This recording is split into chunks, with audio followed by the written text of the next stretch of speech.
ਚਾਵਰ ਛਾਤਰ ਤਖਤ ਜੀ ਦੇ ਮਾਲਕ, ਯਾਹ ਰਾਜ ਹੋਰ ਹਾਜਰਾ ਹਜੂਰ। ਦਸਾਂ ਪਾਤਸ਼ਾਹੀਆਂ ਦੇ ਆਤਮਿਕ ਸਵਰੂਪ, ਧੰਨ ਧੰਨ ਧੰਨ ਸਾਹਿਬ ਸਤਿਗੁਰੂ ਸ੍ਰੀ ਗੁਰੂ ਗ੍ਰੰਥ ਸਾਹਿਬ ਮਹਾਰਾਜ ਜੀ ਦੀ ਪਾਵਨ ਪਵਿੱਤਰ ਹਜ਼ੂਰੀ ਅੰਦਰ ਸਤਿਗੁਰਾਂ ਦੇ ਦਰੋਂ ਘਰੋਂ ਵਰਸਾਏ ਹੋਏ ਪੂਰਨ ਗੁਰਸਿੱਖ ਬ੍ਰਹਮ ਗਿਆਨੀ ਗੁਰੂ ਕੇ ਪਿਆਰੇ ਧੰਨ ਧੰਨ ਬਾਬਾ ਭਾਈ ਝਾੜੂ ਸਾਹਿਬ ਜੀ ਦੇ ਪਵਿੱਤਰ ਅਸਥਾਨਾਂ ਤੇ ਸਤ ਸੰਗਤ ਰੂਪ ਹੋ ਕਰਕੇ ਹਾਜ਼ਰੀਆਂ ਭਰ ਰਹੇ ਗੁਰੂ ਪਿਆਰਿਓ, ਗੁਰੂ ਸਵਾਰਿਓ, ਸਤਿਕਾਰ ਸਹਿਤ ਗੁਰ ਫਤਿਹ ਪ੍ਰਵਾਨ ਕਰੋ। ਆਖੋ ਜੀ ਵਾਹਿਗੁਰੂ ਜੀ ਕਾ ਖਾਲਸਾ, ਵਾਹਿਗੁਰੂ ਜੀ ਕੀ ਫਤਿਹ। ਸਤਿਗੁਰਾਂ ਦੀ ਅਪਾਰ ਕਿਰਪਾ ਸਦਕਾ ਸਤਿਗੁਰਾਂ ਦੇ ਚਰਨਾਂ ਵਿੱਚ ਸਤ ਸੰਗਤ ਰੂਪ ਹੋ ਕਰਕੇ ਬੈਠਣ ਦਾ ਸੁਭਾਗ ਸਮਾਂ ਪ੍ਰਾਪਤ ਹੋਇਆ ਹੈ। ਅੰਮ੍ਰਿਤ ਵੇਲੇ ਤੋਂ ਸਤਿਗੁਰਾਂ ਦੇ ਦਰਸ਼ਨ ਦੀਦਾਰ ਪਰਸ ਕਰਕੇ ਅੰਮ੍ਰਿਤਮਈ ਪੰਜਾਂ ਬਾਣੀਆਂ ਦੇ ਨਿਤਨੇਮ ਸਰਵਣ ਕਰਕੇ ਅਤੇ ਅੰਮ੍ਰਿਤਮਈ ਗੁਰਬਾਣੀ ਆਸਾ ਕੀ ਵਾਰ ਦਾ ਕੀਰਤਨ ਸਰਵਣ ਕਰਕੇ ਆਪਣੇ ਜੀਵਨ ਨੂੰ ਸਵਾਰਨ ਦਾ ਯਤਨ ਕਰ ਰਹੇ ਸੀ। ਵਡਭਾਗੇ ਹੋ। ਸਤਿਗੁਰਾਂ ਦੀ ਅਪਾਰ ਕਿਰਪਾ ਸਦਕਾ ਪਿਛਲਾ ਮਹੀਨਾ ਸਤਿਗੁਰਾਂ ਦੇ ਭਾਣੇ ਅੰਦਰ ਸੁਖ ਸ਼ਾਂਤੀ ਨਾਲ ਬਤੀਤ ਹੋਇਆ ਹੈ। ਅੱਜ ਚੇਤਰ ਦੀ ਸੰਗਰਾਂਦ ਦਾ ਦਿਹਾੜਾ ਹੈ। ਭਾਵ ਚੇਤਰ ਦਾ ਮਹੀਨਾ ਪ੍ਰਾਰੰਭ ਹੋਇਆ ਹੈ। ਸਤਿਗੁਰੂ ਜੀ ਕਿਰਪਾ ਕਰਨ, ਆਪਣੇ ਭਾਣੇ ਅੰਦਰ ਗੁਰਮਤਿ ਮਰਿਆਦਾ ਵਿੱਚ ਵਿਚਰਦਿਆਂ ਹੋਇਆਂ ਬਾਣੀ ਦੀ ਧਾਰਨੀ ਹੋ ਕਰਕੇ ਸੇਵਾ ਸਿਮਰਨ ਕਰਦਿਆਂ ਹੋਇਆਂ ਸਤ ਸੰਗਤ ਕਰਦਿਆਂ ਹੋਇਆਂ ਗੁਰਬਾਣੀ ਪੜ੍ਹਦਿਆਂ ਪੜ੍ਹਾਉਂਦਿਆਂ ਬਤੀਤ ਹੋਵੇ। ਜਿੱਥੇ ਅੱਜ ਚੇਤਰ ਦੀ ਸੰਗਰਾਂਦ ਦਾ ਦਿਹਾੜਾ ਹੈ, ਉੱਥੇ ਅੱਜ ਗੁਰੂ ਨਾਨਕ ਸ਼ਾਹੀ ਸੰਮਤ ਅਨੁਸਾਰ ਅੱਜ ਸਿੱਖ ਪੰਥ ਦਾ ਨਵਾਂ ਸਾਲ ਵੀ ਹੈ। ਸਮੂਹ ਸੰਗਤਾਂ ਨੂੰ ਇਹ ਸਿੱਖ ਪੰਥ ਦੇ ਗੁਰੂ ਨਾਨਕ ਸ਼ਾਹੀ ਸੰਮਤ ਜੋ ਅੱਜ ਤੋਂ 550ਵਾਂ ਸ਼ੁਰੂ ਹੋਇਆ ਹੈ, ਇਸ ਦੀਆਂ ਲੱਖ ਲੱਖ ਵਧਾਈਆਂ ਹੋਣ। ਜਿੱਥੇ ਆਪਾਂ ਅੱਜ ਦੇ ਦਿਹਾੜੇ ਦੇ ਸੰਬੰਧ ਵਿੱਚ ਗੁਰਬਾਣੀ ਵਿੱਚੋਂ ਜੋ ਸਤਿਗੁਰਾਂ ਨੇ ਬਖਸ਼ਿਸ਼ ਕੀਤੀ ਹੈ ਉਹ ਵਿਚਾਰ ਸਰਵਣ ਕਰਨੇ ਨੇ। ਅੱਜ ਦੇ ਦਿਹਾੜੇ ਦੇ ਸੰਬੰਧ ਵਿੱਚ ਆਪ ਜੀ ਨੇ ਹੁਣੇ ਪਾਵਨ ਗੁਰਬਾਣੀ 12 ਮਾਹ ਦੀ ਪਾਵਨ ਗੁਰਬਾਣੀ ਦੇ ਪਾਠ ਸਰਵਣ ਕੀਤੇ ਨੇ। ਥੋੜ੍ਹੇ ਜਿਹੇ ਵਿਚਾਰ ਆਪਾਂ ਨਵੇਂ ਸਾਲ ਦੇ ਸੰਬੰਧ ਵਿੱਚ ਵੀ ਸਰਵਣ ਕਰਨੇ ਨੇ, ਕਿਉਂਕਿ ਸੰਮਤ ਜਾਂ ਇਹ ਸੰਨ ਜੋ ਪ੍ਰਾਰੰਭ ਹੁੰਦੇ ਨੇ, ਉਹਨਾਂ ਲੋਕਾਂ ਤੋਂ ਪ੍ਰਾਰੰਭ ਹੋਏ ਨੇ ਜਿਨ੍ਹਾਂ ਵਿੱਚ ਸੰਸਾਰ ਨਾਲੋਂ ਕੁਝ ਵਿਸ਼ੇਸ਼ਤਾ ਹੁੰਦੀ ਹੈ। ਸੰਮਤ ਕਈ ਚੱਲਦੇ ਪਏ ਨੇ, ਪਰ ਸਭ ਤੋਂ ਪ੍ਰਚਲਿਤ ਜਿਹੜਾ ਉਹ ਈਸਵੀ ਹੈ, ਜਿਹੜਾ 2018 ਚੱਲਦਾ ਪਿਆ ਹੈ। ਸਾਡੇ ਸਿੱਖ ਵੀ ਉਹੀ ਈਸਵੀ ਸੰਮਤ ਦਾ, ਈਸਵੀ ਸੰਨ ਦਾ ਹੀ ਨਵਾਂ ਸਾਲ ਬਹੁਤ ਹੀ ਧੂਮ-ਧਾਮ ਨਾਲ ਮਨਾਉਂਦੇ। ਅੱਜ ਦਾ ਤੇ ਕਿਸੇ ਨੂੰ ਪਤਾ ਹੀ ਨਹੀਂ ਹੋਣਾ ਬਹੁਤਿਆਂ ਨੂੰ, ਜਿਹੜਾ ਸਾਡਾ ਸਿੱਖ ਪੰਥ ਦਾ ਹੈ। ਪਰ ਈਸਵੀ ਸੰਨ ਇੰਨਾ ਪ੍ਰਚਲਿਤ ਕਿਵੇਂ ਹੋਇਆ? ਕਾਰਨ ਕੀ ਹੈ? ਇਹਦਾ ਕਾਰਨ ਹੈ ਰਾਜ ਸੱਤਾ। ਰਾਜ, ਕਿਉਂਕਿ ਆਪਣੇ ਦੇਸ਼ ਵਿੱਚ ਵੀ ਗੋਰਿਆਂ ਦਾ, ਅੰਗਰੇਜ਼ਾਂ ਦਾ ਰਾਜ ਰਿਹਾ ਤੇ ਬਹੁਤਾਤ ਮੁਲਕਾਂ ਦੇ ਵਿੱਚ ਗੋਰਿਆਂ ਦਾ ਰਾਜ ਰਿਹਾ ਹੈ। ਜਿਹਦਾ ਰਾਜ ਹੋਵੇ ਉਹਦਾ ਹੀ ਸੰਨ ਚੱਲਦਾ, ਇਹ ਵੀ ਆਪਾਂ ਜਾਣਦੇ ਹਾਂ। ਰਾਜ ਤੋਂ ਬਿਨਾਂ ਕੋਈ ਵੀ ਚੀਜ਼ ਪ੍ਰਚਲਿਤ ਨਹੀਂ ਹੁੰਦੀ। ਇਸ ਕਰਕੇ ਈਸਵੀ ਸੰਨ ਬਹੁਤਾ ਪ੍ਰਚਲਿਤ ਹੋ ਗਿਆ ਤੇ ਸਾਡੇ ਸਿੱਖ ਭਰਾ ਵੀ ਬੜੇ ਧੂਮ-ਧਾਮ ਨਾਲ ਮਨਾਉਂਦੇ ਨੇ, ਹਾਲਾਂਕਿ ਉਹ ਈਸਾ ਜੀ ਦਾ ਜਨਮ ਦਿਨ ਹੈ। ਸਾਡੇ ਨਾਲ ਸੰਬੰਧ ਕੋਈ ਨਹੀਂ, ਪਰ ਜਿਹੜਾ ਸੰਮਤ, ਜਿਹੜਾ ਸੰਨ ਸਾਨੂੰ ਮਨਾਉਣਾ ਚਾਹੀਦਾ ਹੈ, ਉਹ ਅੱਜ ਅਸੀਂ ਮਨਾਇਆ ਨਹੀਂ। ਬਹੁਤਿਆਂ ਨੂੰ ਤੇ ਉਹ ਪਤਾ ਹੀ ਨਹੀਂ ਹੈਗਾ ਵੀ ਹੈਗਾ ਵੀ ਕਿ ਨਹੀਂ।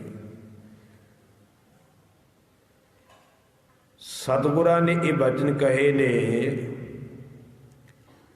ਸ੍ਰੀ ਮੁਖ ਭੰਨਿਓ ਗਰੀਬ ਨਵਾਜ, ਸ਼ਾਸਤਰਨ ਕੇ ਅਧੀਨ ਹੈ ਰਾਜ। ਰਾਜ ਬਿਨਾ ਨਾ ਧਰਮ ਚੱਲੈ ਹੈ, ਧਰਮ ਬਿਨਾ ਸਭ ਦਲੇ ਮਲੇ ਹੈ। ਮਹਾਰਾਜ ਕਹਿੰਦੇ ਇਹ ਜਿਹੜਾ ਰਾਜ ਹੈ ਇਹ ਸ਼ਾਸਤਰਾਂ ਦੇ ਅਧੀਨ ਹੈ। ਇਹ ਕਲਗੀਧਰ ਪਾਤਸ਼ਾਹ ਨੇ ਆਪਣੇ ਮੁੱਖੋਂ ਬਚਨ ਕਹੇ ਨੇ। ਜੇ ਤੁਸੀਂ ਆਖੋ ਨਾ ਵੀ ਤੁਹਾਨੂੰ ਰਾਜ ਵੋਟਾਂ ਨਾਲ ਮਿਲ ਜੂ, ਕਦੇ ਵੀ ਨਹੀਂ। ਫਿਰ ਤਾਂ ਗੁਰੂ ਸਾਹਿਬ ਦੇ ਬਚਨ ਗਲਤ ਹੋ ਜਾਣਗੇ ਨਾ। ਆਪਾਂ ਨੂੰ ਰਾਜ ਉਦੋਂ ਹੀ ਮਿਲਣਾ ਜਦੋਂ ਸ਼ਸਤਰ ਆਪਣੇ ਕਾਇਮ ਹੋਏ। ਹੁਣ ਆਪਾਂ ਸੁੱਟੀ ਫਿਰਦੇ ਹਾਂ। ਸਿੱਖ ਪੰਥ ਨੇ ਜਦੋਂ ਵੀ ਰਾਜ ਕੀਤਾ ਨਾ, ਸ਼ਸਤਰ ਦੇ ਜ਼ੋਰ ਨਾਲ ਕੀਤਾ। ਸ਼ੇਰੇ ਪੰਜਾਬ ਮਹਾਰਾਜਾ ਰਣਜੀਤ ਸਿੰਘ ਦਾ ਰਾਜ ਕੋਈ ਵੋਟਾਂ ਨਾਲ ਮਿਲਿਆ ਸੀ? ਨਹੀਂ, ਖਾਲਸੇ ਨੇ ਹਿੱਕ ਦੀ ਜ਼ੋਰ ਨਾਲ ਲਿਆ ਸੀ, ਵੋਟਾਂ ਨਾਲ ਨਹੀਂ ਮਿਲਿਆ। ਤੇ ਨਾ ਹੀ ਕਦੀ ਖਾਲਸਾ ਭੀਖ ਮੰਗਦਾ ਹੈ, ਇਹ ਵੀ ਧਿਆਨ ਦੇਣਾ। ਵੋਟਾਂ ਵਾਲੇ ਤੇ ਘਰ ਘਰ ਜਾ ਕਰਕੇ ਹੱਥ ਜੋੜ ਕੇ ਮੰਗਦੇ ਆ ਨਾ। ਖਾਲਸੇ ਦਾ ਇਹ ਕਰਮ ਨਹੀਂ ਗਾ ਵੀ ਜਾ ਕੇ ਹੱਥ ਜੋੜ ਕੇ ਮੰਗੋ, ਨਹੀਂ। ਭੀਖ ਨਹੀਂ ਮੰਗਦਾ। ਖਾਲਸੇ ਨੂੰ ਤਾਂ ਰਾਜਾ ਬਣਾ ਕੇ ਗਿਆ ਦਾਤਾ, ਇਹਨੇ ਮੰਗਣਾ ਕਿਸੇ ਕੋਲ? ਬਸ ਇਹਦੇ ਸ਼ਾਸਤਰ ਖੁੰਡੇ ਹੋਏ, ਜਿਸ ਦਿਨ ਸਿੱਧੇ ਹੋ ਗਏ ਉਸ ਦਿਨ ਫੇਰ ਟਿਕਾਣੇ ਆ ਜਾਣਾ। ਬਸ ਫਰਕ ਕਹਿਣਾ ਕੀ ਆ। ਸੋ ਰਾਜ ਵੋਟਾਂ ਨਾਲ ਨਹੀਂ ਮਿਲੂਗਾ। ਜਦੋਂ ਵੀ ਖਾਲਸੇ ਨੂੰ ਰਾਜ ਮਿਲੇਗਾ ਉਹ ਸ਼ਾਸਤਰਾਂ ਨਾਲ ਮਿਲੇਗਾ। ਸੋ ਧਿਆਨ ਦੇਣਾ, ਰਾਜ ਤੋਂ ਬਿਨਾਂ ਧਰਮ ਨਹੀਂ ਚੱਲਦਾ। ਆ ਜਿਹੜੇ ਲੋਕ ਕਹਿੰਦੇ ਸਾਨੂੰ ਰਾਜ ਦੀ ਲੋੜ ਨਹੀਂ, ਅਸੀਂ ਰਾਜ ਕੀ ਕਰਨਾ ਹੈ, ਨਹੀਂ। महाराज ने यह हुक्म किया है, राज बिना ना धर्म चले हैं। राज तो बिना धर्म नहीं चलता। अज साडे कोल अपना राज नहीं तो थां थां साडे धर्म की बेअदबी हुंदी है। जे साडा अपना राज होवे ते किहदी जुरत है साडे इष्ट की कोई बेअदबी कर जाए। अपना राज हुंदा ते हुण नूं ओह टंगे हुंदे जिन्हां ने बेअदबी कीती सी। ये भी ध्यान देना, राज ना होने करके बेअदबी हो रही है ना, थां थां हो रही है। किते गुरु ग्रंथ साहिब की बेअदबी हो रही है, किते सिख दे ककारां की बेअदबी हो रही है, किते सिख की दस्तार की बेअदबी हुंदी है, किते गुरु घर ढा दिते गए। कई रूपों में बेअदबी हो रही है, पर क्यों हो रही है? राज नहीं कोल साडे। ये समझण की लोड़ है, क्योंकि महाराज ने जिहड़े वचन कहे ना, राज बिना ना धर्म चले हैं। राज तो बिना धर्म नहीं चलता पूर्ण रूप में। जदों कोल राज सत्ता एवें नहीं, सतगुरु हरगोबिंद साहब ने मीरी ते पीरी इकट्ठे किए, क्योंकि धर्म चलाउणा है। जिथे पीरी है उत्थे मीरी की भी नाल लोड़ है। माला फड़ करके वाहिगुरू वाहिगुरू जपी जाना है, तो जे कोई माला ही ना फड़न दवे तो फिर उत्थे की करोगे? वाहिगुरू वाहिगुरू ही ना जपन देवे, फिर उत्थे तो देख दे मुठे ते हथ पाउणा ही पैना ना। सो यो ध्यान देना। हुण गुरु गोबिंद सिंह महाराज का किस नाल वैर सी? गुरु तेग बहादुर पातशाह ने किस दा की विगाड़िया सी? उन्हां नूं शहीद किया गया। भाई मती दास ने किस दा की विगाड़िया सी? आरे नाल चीर दिता गया। भाई दयाला जी ने की विगाड़िया सी? देग विच उबाल दिता गया। भाई सती दास जी ने की विगाड़िया सी? किसी दा रूह विच लपेट करके साड़ दिता गया। धन गुरु अर्जन देव पातशाह जी का की कसूर सी? तत्ती तवी ते बिठा करके उन्होंने शहीद किया गया। क्यों? ध्यान देना, उस तत्ती तवी दे विचों ही मीरी ते पीरी पैदा हुई है। ये याद रखियो जी। तत्ती तवी गुरु अर्जन देव पातशाह दे थले तपदी सी ना, ਉਹਦੇ ਵਿੱਚੋਂ ही दो तलवारां मीरी ते पीरी दीयां पैदा होईयां ने, जिन्हां ने मुगलों दी जड़ां हिला के रख दित्तियां। ते चांदनी चौक दे विच जो सतगुरु तेग बहादुर साहिब जी दा सीस लथा ना, ਉਹਦੇ ਵਿੱਚੋਂ खालसा पंथ पैदा होया है। ये ध्यान देना। उदों ही सतगुरां ने वचन कीते सी ना, जदों भाई जैते ने आख्या, महाराज ने पुछया सी, भाई जैता सीस लैके आया, महाराज ने गले ना लाया, रंगरेटे गुरु के बेटे कह के नवाजिया। फिर महाराज पुछते, भाई जैतिया उत्थे होर कोई नहीं सी? होर कोई सिख नहीं सी? ते कहन लगा, महाराज सिख तां बड़े सी, 1400 घर सी सिखां दा दिल्ली विच उदों, पर महाराज कोई डरदा दसदा नहीं सी मैं सिख हाँ। ना ही किसी का पता लगता सी भी सिख कौन है तो दूजा कौन है, रले मिले जे फिरदे सी। ते महाराज ने आख्या सी, भाई जैत्या हुण मैं इहो जिहा सिख इहो जिहा खालसा पैदा करांगा, भावें वो लखां करोड़ां विच खड़ा होवे, दूरों पछाणिया जाऊगा भी ये गुरु गोबिंद सिंह दा सिंह है। ये सीस लथण तो बाद ही बचन होए ना, उहदे विचों ही खालसा पंथ जिहड़ा है वो पैदा होया है। सो मैं बहुते विस्तार वाल ना जावा। मेरा कहन तो भाव कि राज तो बिना धर्म नहीं चलता। राज भी जरूरी है। राज बिना ना धर्म चले हैं, धर्म बिना सब दले मले हैं। राज तो बिना धर्म नहीं चलता, ते धर्म तो बिना सब नास, कुछ नहीं रहेगा। सो अंग्रेज़ों का राज रहन करके आज जनवरी फरवरी चलता है, उन्हों का कैलेंडर सारे चलता है। साढ़े सिख भी उहदे च वड़ गए, ਭੁੱਲ ਗਏ ਆਪਣੇ ਕੈਲੰਡਰ ਨੂੰ। ਕਿਉਂ? ਰਾਜ ਸੀ ਨਾ, ਹਰ ਥਾਂ ਉਹ ਟੀਵੀ ਚੱਲਦਾ, ਉਹਦੇ 'ਚ ਵੀ ਉਹੀ ਚੱਲਣਾ ਹੈ। ਸਰਕਾਰੀ ਕੰਮਾਂ ਦੇ ਵਿੱਚ, ਦਫ਼ਤਰਾਂ ਵਿੱਚ ਵੀ ਉਹੀ ਚੱਲਦਾ ਹੈ, ਸਕੂਲਾਂ ਕਾਲਜਾਂ ਵਿੱਚ ਵੀ ਉਹੀ ਚੱਲਦਾ ਹੈ, ਅਤੇ ਫਿਰ ਯਾਦ ਵੀ ਬੱਚਿਆਂ ਨੂੰ ਉਹੀ ਹੋਣਾ, ਧਿਆਨ ਦੇਣਾ। ਸੋ ਈਸਵੀ ਸੰਨ ਚੱਲਦਾ ਹੈ, ਜਿਹਦੇ ਨਾਲ ਸਾਡਾ ਤਾਂ ਕੋਈ ਸੰਬੰਧ ਨਹੀਂ ਗਾ। ਇੱਕ ਬਿਕਰਮੀ ਸੰਮਤ ਚੱਲਦਾ ਸੀ ਪਹਿਲਾਂ, ਜੋ ਬਿਕਰਮਾਜੀਤ ਇੱਕ ਧਰਮੀ ਰਾਜਾ ਹੋਇਆ ਹੈ, ਉਹਦੇ ਤੋਂ ਚੱਲਿਆ ਸੀ। ਪੁਰਾਣੇ ਸਮੇਂ ਦੇ ਵਿੱਚ ਜੋ ਇਹ ਚੇਤ ਸੁਦੀ 1 ਤੋਂ ਸ਼ੁਰੂ ਹੁੰਦਾ, ਚੇਤ ਸੁਦੀ 1 ਤੋਂ, ਮੱਸਿਆ ਤੋਂ ਅਗਲੇ ਦਿਨ ਚੇਤ ਸੁਦੀ 1 ਚੱਲਣੀ ਹੈ, ਉਦੋਂ ਬਿਕਰਮੀ ਸਾਲ ਬਦਲਦਾ ਹੈ। ਹੁਣ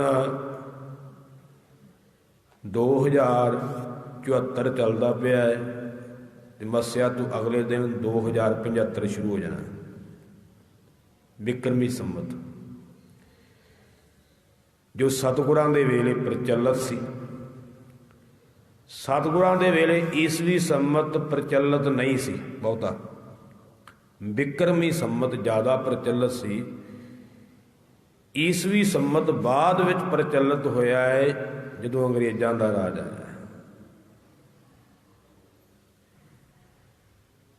ਚੌਪਈ ਸਾਹਿਬ ਦੇ ਵਿੱਚ ਕਲਗੀਧਰ ਪਾਤਸ਼ਾਹ ਨੇ ਬਿਕਰਮੀ ਸੰਮਤ ਦਾ ਜ਼ਿਕਰ ਕੀਤਾ ਹੈ। ਤੁਹਾਡੇ ਵਿੱਚੋਂ ਜਿਹੜੇ ਗੁਰਮੁਖ ਨਿਤਨੇਮ ਰੋਜ਼ਾਨਾ ਕਰਦੇ ਨੇ, ਉਹਨਾਂ ਨੇ ਇਹ ਬਚਨ ਪੜ੍ਹਿਆ ਹੋਵੇਗਾ। ਚੌਪਈ ਸਾਹਿਬ ਦੇ ਵਿੱਚ ਅਸੀਂ ਬਚਨ ਪੜ੍ਹਦੇ ਹਾਂ, ਚੌਪਈ ਸੰਬਤ 17 ਹੈ, ਸਹਿਸ ਭਣੀਜੈ ਅਰਧ ਸਹਿਸ ਫੁਣ ਤੀਨ ਕਹੀਜੈ, ਭਾਦਰਵ ਸੁਦੀ ਅਸ਼ਟਮੀ ਰਵ ਵਾਰਾ, ਤੀਰ ਸਤੁਦਰਵ ਗ੍ਰੰਥ ਸੁਧਾਰਾ। ਇਸ ਪੌੜੀ ਦੇ ਅੰਦਰ ਸਤਿਗੁਰਾਂ ਨੇ ਇਹ ਦੱਸਿਆ ਹੈ ਕਿ ਇਹ ਜੋ ਚੌਪਈ ਸਾਹਿਬ ਅਸੀਂ ਕਿੱਥੇ ਰਚੀ, ਤੇ ਕਿੰਨੀ ਤਰੀਕ ਨੂੰ ਰਚੀ, ਤੇ ਵਾਰ ਕਿਹੜਾ ਸੀ, ਉਦੋਂ ਸਾਰਾ ਕੁਝ ਦੱਸਿਆ ਮਹਾਰਾਜ। ਸੰਬਤ 17 ਹੈ, ਸਹਿਸ ਭਣੀਜੈ, ਸੰਮਤ 1700 ਕਹੀਦਾ ਹੈ, 17 ਦਾ ਅਰਥ ਹੈ 1700, 17 ਹੈ 17, ਸਹਿਸ 100, ਸੰਬਤ 17 ਹੈ, ਸਹਿਸ ਭਣੀਜੈ, ਸੰਮਤ 1700 ਕਹੀਦਾ ਹੈ, ਅਰਧ ਸਹਿਸ ਅੱਧਾ 100 ਉੱਤੇ ਹੋਰ ਲਾ ਲਓ, 1750 ਹੋ ਗਿਆ। ਤੇ ਫੁੱਨ ਤੀਨ ਕਹੀਜੈ, ਫੁੱਨ ਦਾ ਅਰਥ ਹੈ ਫਿਰ, ਮਾਰੇ ਕਹਿੰਦੇ ਫਿਰ 3 ਹੋਰ ਉੱਤੇ ਕਹਿ ਦਿਓ, 1753 ਸੰਮਤ ਬਣ ਗਿਆ, 1753। ਤੇ ਅਗਲਾ ਵਚਨ ਭਾਦਰਵ ਸੁਦੀ ਅਸ਼ਟਮੀ, ਭਾਦਰੋਂ ਸੁਦੀ ਅਸ਼ਟਮੀ ਸੀ, ਭਾਵ ਭਾਦਰੋਂ ਦੀ ਮੱਸਿਆ ਤੋਂ 8ਵੇਂ ਦਿਨ ਬਾਅਦ, ਭਾਦਰੋਂ ਦੀ ਮੱਸਿਆ ਤੋਂ ਬਾਅਦ 8ਵੇਂ ਦਿਨ, ਭਾਦਰਵ ਸੁਦੀ ਅਸ਼ਟਮੀ ਰਵ ਵਾਰਾ, ਰਵ ਵਾਰਾ ਦਾ ਅਰਥ ਹੈ ਐਤਵਾਰ, ਐਤਵਾਰ ਵਾਲੇ ਦਿਨ, ਤੀਰ ਸਤੁਦਰਵ, ਤੀਰ ਕੰਢੇ ਤੇ, ਸਤੁਦਰਵ ਕਹਿੰਦੇ ਸਤਲੁਜ ਨੂੰ, ਸਤਲੁਜ ਦਰਿਆ ਦੇ ਕੰਢੇ ਤੇ ਗ੍ਰੰਥ ਸੁਧਾਰਾ। ਅਸੀਂ ਇਹ ਗ੍ਰੰਥ ਲਿਖਿਆ ਹੈ ਸਤਲੁਜ ਦੇ ਕੰਢੇ ਤੇ। ਅੱਜ ਵੀ ਗੁਰਦੁਆਰਾ ਬਿਭੌਰ ਸਾਹਿਬ ਬਣਿਆ ਹੋਇਆ, ਜਿੱਥੇ ਚੌਪਈ ਸਾਹਿਬ ਮਹਾਰਾਜ ਨੇ ਲਿਖਿਆ ਹੈ। ਉੱਥੇ ਹੁਣ ਬਿਕਰਮੀ ਸੰਮਤ ਦਾ ਜ਼ਿਕਰ ਕੀਤਾ ਹੈ। ਸਤਿਗੁਰੂ ਜੀ ਵੀ ਜ਼ਿਆਦਾ ਬਿਕਰਮੀ ਸੰਮਤ ਦੀ ਵਰਤੋਂ ਕਰਦੇ ਰਹੇ ਉਸ ਸਮੇਂ ਅੰਦਰ। ਗੁਰੂ ਗ੍ਰੰਥ ਸਾਹਿਬ ਦੇ ਵਿੱਚ ਵੀ ਗੁਰੂ ਨਾਨਕ ਸਾਹਿਬ ਨੇ ਬਿਕਰਮੀ ਸੰਮਤ ਦਾ ਜ਼ਿਕਰ ਕੀਤਾ ਹੈ। ਬਾਬਰ ਦੇ ਹਮਲੇ ਬਾਰੇ ਸਤਿਗੁਰਾਂ ਨੇ ਜ਼ਿਕਰ ਕੀਤਾ ਹੈ, ਜਿੱਥੇ ਭਾਈ ਲਾਲੋ ਨੂੰ ਸੰਬੋਧਨ ਕਰਕੇ ਸਤਿਗੁਰਾਂ ਨੇ ਬਚਨ ਉਚਾਰਨ ਕੀਤੇ ਨੇ। ਜਿਹਨੂੰ ਬਾਬਰ ਬਾਣੀ ਸ਼ਬਦ ਵੀ ਵਰਤਿਆ ਜਾਂਦਾ ਹੈ। ਬਾਬਰ ਨੂੰ ਸੰਬੋਧਨ ਕਰਕੇ ਸਤਿਗੁਰੂ ਨਾਨਕ ਸਾਹਿਬ ਨੇ ਵਚਨ ਉਚਾਰਨ ਕੀਤੇ ਨੇ, ਜੈਸੀ ਮੈਂ ਆਵੈ ਖਸਮ ਕੀ ਬਾਣੀ, ਤੈਸੜਾ ਕਰੀ ਗਿਆਨ ਵੇ ਲਾਲੋ। ਭਾਈ ਲਾਲੋ ਨੂੰ ਵੀ ਸੰਬੋਧਨ ਹੋਏ। ਸੋ ਉਹਦੇ ਵਿੱਚ ਇੱਕ ਬਚਨ ਆਉਂਦਾ ਹੈ, ਆਵਨ 78 ਹੈ, ਜਾਨ 97, ਹੋਰ ਵੀ ਉਠਸੀ ਮਰਦ ਕਾ ਚੇਲਾ। ਉੱਥੇ ਵੀ ਜ਼ਿਕਰ ਬਿਕਰਮੀ ਸੰਮਤ ਦਾ ਕੀਤਾ ਮਹਾਰਾਜ। 1578 ਵਿੱਚ ਬਾਬਰ ਆਇਆ ਸੀ, 97 ਵਿੱਚ ਵਾਪਸ ਮੁੜਿਆ। ਹਿੰਦੁਸਤਾਨ ਲੁੱਟ ਪੁੱਟ ਕਰਕੇ ਉਹਨੇ ਹਮਲੇ ਕੀਤੇ, ਕਈ ਵਾਰ ਆਇਆ, ਕਈ ਵਾਰ ਗਿਆ। ਸੋ ਧਿਆਨ ਦੇਣਾ, ਪਹਿਲੇ ਸਮੇਂ ਅੰਦਰ ਜਿੰਨੇ ਵੀ ਧਾਰਮਿਕ ਦਿਹਾੜੇ ਸਨ, ਭਾਵੇਂ ਉਹ ਹਿੰਦੂ ਜਗਤ ਦੇ ਸਨ, ਭਾਵੇਂ ਦੂਜੇ ਧਰਮਾਂ ਦੇ ਸਨ, ਉਹ ਸਾਰੇ ਬਿਕਰਮੀ ਸੰਮਤ ਮੁਤਾਬਕ ਹੀ ਮਨਾਏ ਜਾਂਦੇ ਸਨ। ਇਹ ਤਾਂ ਅੱਜ ਬੇਲੋੜਾ ਜਿਹੜਾ ਵਿਵਾਦ ਪੈਦਾ ਕੀਤਾ ਗਿਆ। ਸੋ ਇਸੇ ਤਰ੍ਹਾਂ ਮੁਸਲਮਾਨਾਂ ਦੇ ਵਿੱਚ ਹਿਜਰੀ ਸੰਮਤ ਚੱਲਦਾ ਹੈ, ਸੋ ਉਹਦੀ ਵਰਤੋਂ ਕਰਦੇ ਨੇ। ਇਸੇ ਤਰ੍ਹਾਂ ਇੱਕ ਸਾਕਾ ਸੰਮਤ ਵੀ ਚੱਲਦਾ ਹੈ।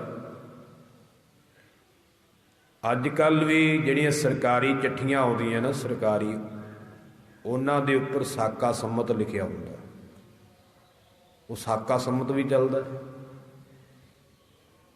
ਸੋ ਚਲੋ ਆਪਾਂ ਸੰਮਤ ਦੇ ਬੜੇ ਨੇ, ਆਪਾਂ ਤੇ ਮੁੱਖ ਅੱਜ ਦੇ ਸਮਝਣਾ ਹੈ ਕਿ ਅੱਜ ਜੋ ਨਵਾਂ ਸਾਲ ਚੜ੍ਹਿਆ ਹੈ, ਇਹ ਕਿਹੜਾ ਸੰਮਤ ਹੈ? ਇਹ ਹੈ ਗੁਰੂ ਨਾਨਕ ਸ਼ਾਹੀ ਸੰਮਤ।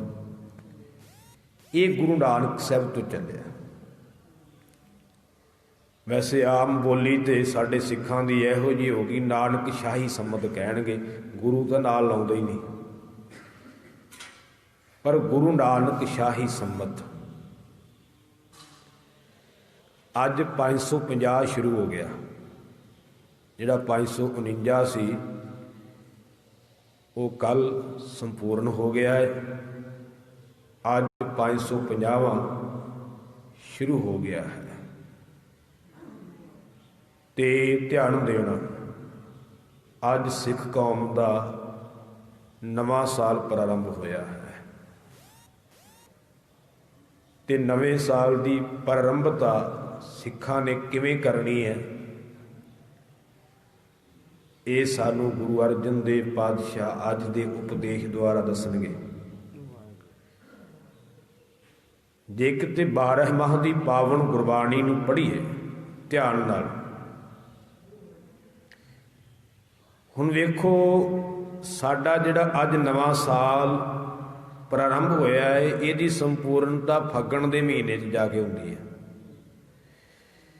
ਜਦੋਂ ਸਾਲ ਦੀ ਸੰਪੂਰਨਤਾ ਹੁੰਦੀ ਹੈ, ਉਦੋਂ ਵੀ ਪਾਤਸ਼ਾਹ ਨਾਮ ਦੀ ਗੱਲ ਕਰਦੇ ਨੇ, ਜਿਨ ਜਿਨ ਨਾਮ ਧਿਆਇਆ ਤਿਨ ਕੇ ਕਾਜ ਸਰੇ। ਤੇ ਜਦੋਂ ਆਰੰਭਤਾ ਹੁੰਦੀ ਹੈ, ਉਦੋਂ ਵੀ ਮਹਾਰਾਜ ਕਹਿੰਦੇ ਨੇ ਖੇਡ ਉਦੋਂ ਹੀ ਬਣਨੀ ਜਦੋਂ ਰੱਬ ਨੂੰ ਜਪੇਗਾ। ਭਾਵ ਕਿ ਸਾਡਾ ਜੀਵਨ ਰੱਬ ਦੀ ਬੰਦਗੀ ਤੇ ਡਿਪੈਂਡ ਕਰਦਾ ਹੈ। ਪਰਮੇਸ਼ਰ ਨਾਲ ਜੁੜਿਆ ਹੋਇਆ ਜੀਵਨ ਸਾਡਾ ਜਿਹੜਾ ਉਹ ਪ੍ਰਵਾਨ ਹੈ, ਬਾਕੀ ਕੋਈ ਲਾਭ ਨਹੀਂ। ਸਿੱਖਾਂ ਨੇ ਨਵਾਂ ਸਾਲ ਕਿਵੇਂ ਮਨਾਉਣਾ? ਜਿਵੇਂ ਆਪਾਂ ਅੱਜ ਮਨਾ ਰਹੇ ਹਾਂ, ਗੁਰੂ ਕੀ ਗੋਦ ਅੰਦਰ ਬੈਠ ਕੇ। ਜਿਹੜੀਆਂ ਸਾਡੇ 'ਚ ਭੈੜੀਆਂ ਆਦਤਾਂ ਪੈ ਗਈਆਂ ਨਾ, ਉਹ ਈਸਵੀ ਸਨ ਮਨਾਉਂਦੇ ਹੋਇਆ ਡੀਜੇ ਲਾ ਕਰਕੇ ਤੇ ਗੰਦੇ ਗੀਤ, ਕਈਆਂ ਨੇ ਤੇ ਕੋਠਿਆਂ ਤੇ ਲਾਏ ਚੜਾ ਕੇ, ਵੀ ਆਪ ਤਾਂ ਗੰਦ ਸੁਣਨਾ, ਦੂਜਿਆਂ ਨੂੰ ਵੀ ਸੁਣਾਓ। ਬਿਰਤੀ ਹੁੰਦੀ ਨਾ ਬੰਦੇ ਦੀ, ਜਿਹੋ ਜਿਹੀ ਬਿਰਤੀ ਬੰਦੇ ਦੀ ਆਪ ਦੀ ਹੁੰਦੀ, ਉਹ ਕਹਿੰਦਾ ਦੂਜਿਆਂ ਦੇ ਕੰਨਾਂ 'ਚ ਵੀ ਗੰਦ ਹੀ ਪਾਓ। ਤੇ ਸਿੱਖਾਂ ਦੀ ਬਿਰਤੀ, ਉਹਨਾਂ ਨੂੰ ਸਿੱਖ ਨਹੀਂ ਕਹਿ ਸਕਦੇ ਆਪਾਂ, ਉਹ ਤੇ ਬਹਿਰੂਪੀਏ ਨੇ। ਸਿੱਖ ਤਾਂ ਉਹ ਹੈ ਜਿਹੜਾ ਗੁਰੂ ਦੀ ਮੱਤ ਵਿੱਚ ਚੱਲੇ। ਚਾਹੀਦਾ ਤੇ ਇਹ ਸੀ, ਜੇ ਕੋਠਿਆਂ ਤੇ ਲਾਉਣੇ ਹੀ ਸੀ ਤੇ ਕਿਤੇ ਘਰ ਵਿੱਚ ਸੁਖਮਣੀ ਸਾਹਿਬ ਹੁੰਦਾ, ਦੂਜਿਆਂ ਨੂੰ ਸੁਣਦਾ, ਕੋਠਿਆਂ ਤੇ ਲਾ ਲਾ, ਕੋਈ ਮਾੜਾ ਕੰਮ ਨਹੀਂ ਸੀ। ਸੁਣਾਉਣੋਂ ਕਿਸੇ ਨੂੰ ਸੁਖਮਣੀ ਸਾਹਿਬ, ਕਿਸੇ ਨੂੰ ਜਪਜੀ ਸਾਹਿਬ, ਸਹਿਜ ਪਾਠ, ਅਖੰਡ ਪਾਠ ਚੱਲਦਾ ਹੁੰਦਾ। ਕਥਾ ਕੀਰਤਨ ਚੱਲਦਾ ਹੁੰਦਾ, ਢਾਡੀ ਵਾਰਾਂ ਕੋਈ ਸ਼੍ਰੀ ਵਾਰਾਂ ਚੱਲਦੀਆਂ ਹੁੰਦੀਆਂ, ਕਿਸੇ ਦੇ ਕੰਨਾਂ 'ਚ ਪੈਂਦੀਆਂ, ਨਾਲੇ ਤੇਰਾ ਭਲਾ ਤੇ ਨਾਲੇ ਦੂਜਿਆਂ ਦਾ ਭਲਾ ਹੁੰਦਾ। ਇਹ ਸਿੱਖ ਦਾ ਕਰਮ ਹੈ, ਇਹ ਧਿਆਨ ਦੇਣਾ। ਨਵੇਂ ਸਾਲ ਦੀ ਆਰੰਭਤਾ ਕਿਵੇਂ ਕਰਨੀ ਆ? ਸਤਿਗੁਰੂ ਅਰਜਨ ਦੇਵ ਪਾਤਸ਼ਾਹ ਜੀ ਆਪ ਆਰੰਭਤਾ ਕਰਦੇ ਨੇ, ਕਿਉਂਕਿ ਇਹ ਕਿਸੇ ਬੰਦੇ ਦਾ ਬਣਾਇਆ ਹੋਇਆ ਸੰਮਤ ਨਹੀਂ, ਇਹ ਮੇਰੇ ਗੁਰੂ ਨਾਨਕ ਸਾਹਿਬ ਤੋਂ ਚੱਲਿਆ ਹੈ। ਤੇ ਗੁਰੂ ਅਰਜਨ ਦੇਵ ਪਾਤਸ਼ਾਹ ਜੀ ਨੇ ਇਸ ਦੀ ਆਰੰਭਤਾ ਫਿਰ ਦੁਬਾਰਾ ਕੀਤੀ ਹੈ। ਇੱਕ ਵਾਰ ਗੁਰੂ ਨਾਨਕ ਸਾਹਿਬ ਨੇ ਆਰੰਭਤਾ ਕੀਤੀ ਤੁਖਾਰੀ ਰਾਗ ਵਿੱਚ, 12 ਮਾਹ ਉਚਾਰਨ ਕੀਤੇ ਨੇ। ਤੇ ਦੂਜੀ ਵਾਰ ਸਤਿਗੁਰੂ ਪਾਤਸ਼ਾਹ ਗੁਰੂ ਅਰਜਨ ਦੇਵ ਪਾਤਸ਼ਾਹ ਜੀ ਨੇ ਇਹਨੂੰ ਹੋਰ ਸਰਲ ਰੂਪ ਦਿੱਤਾ ਹੈ।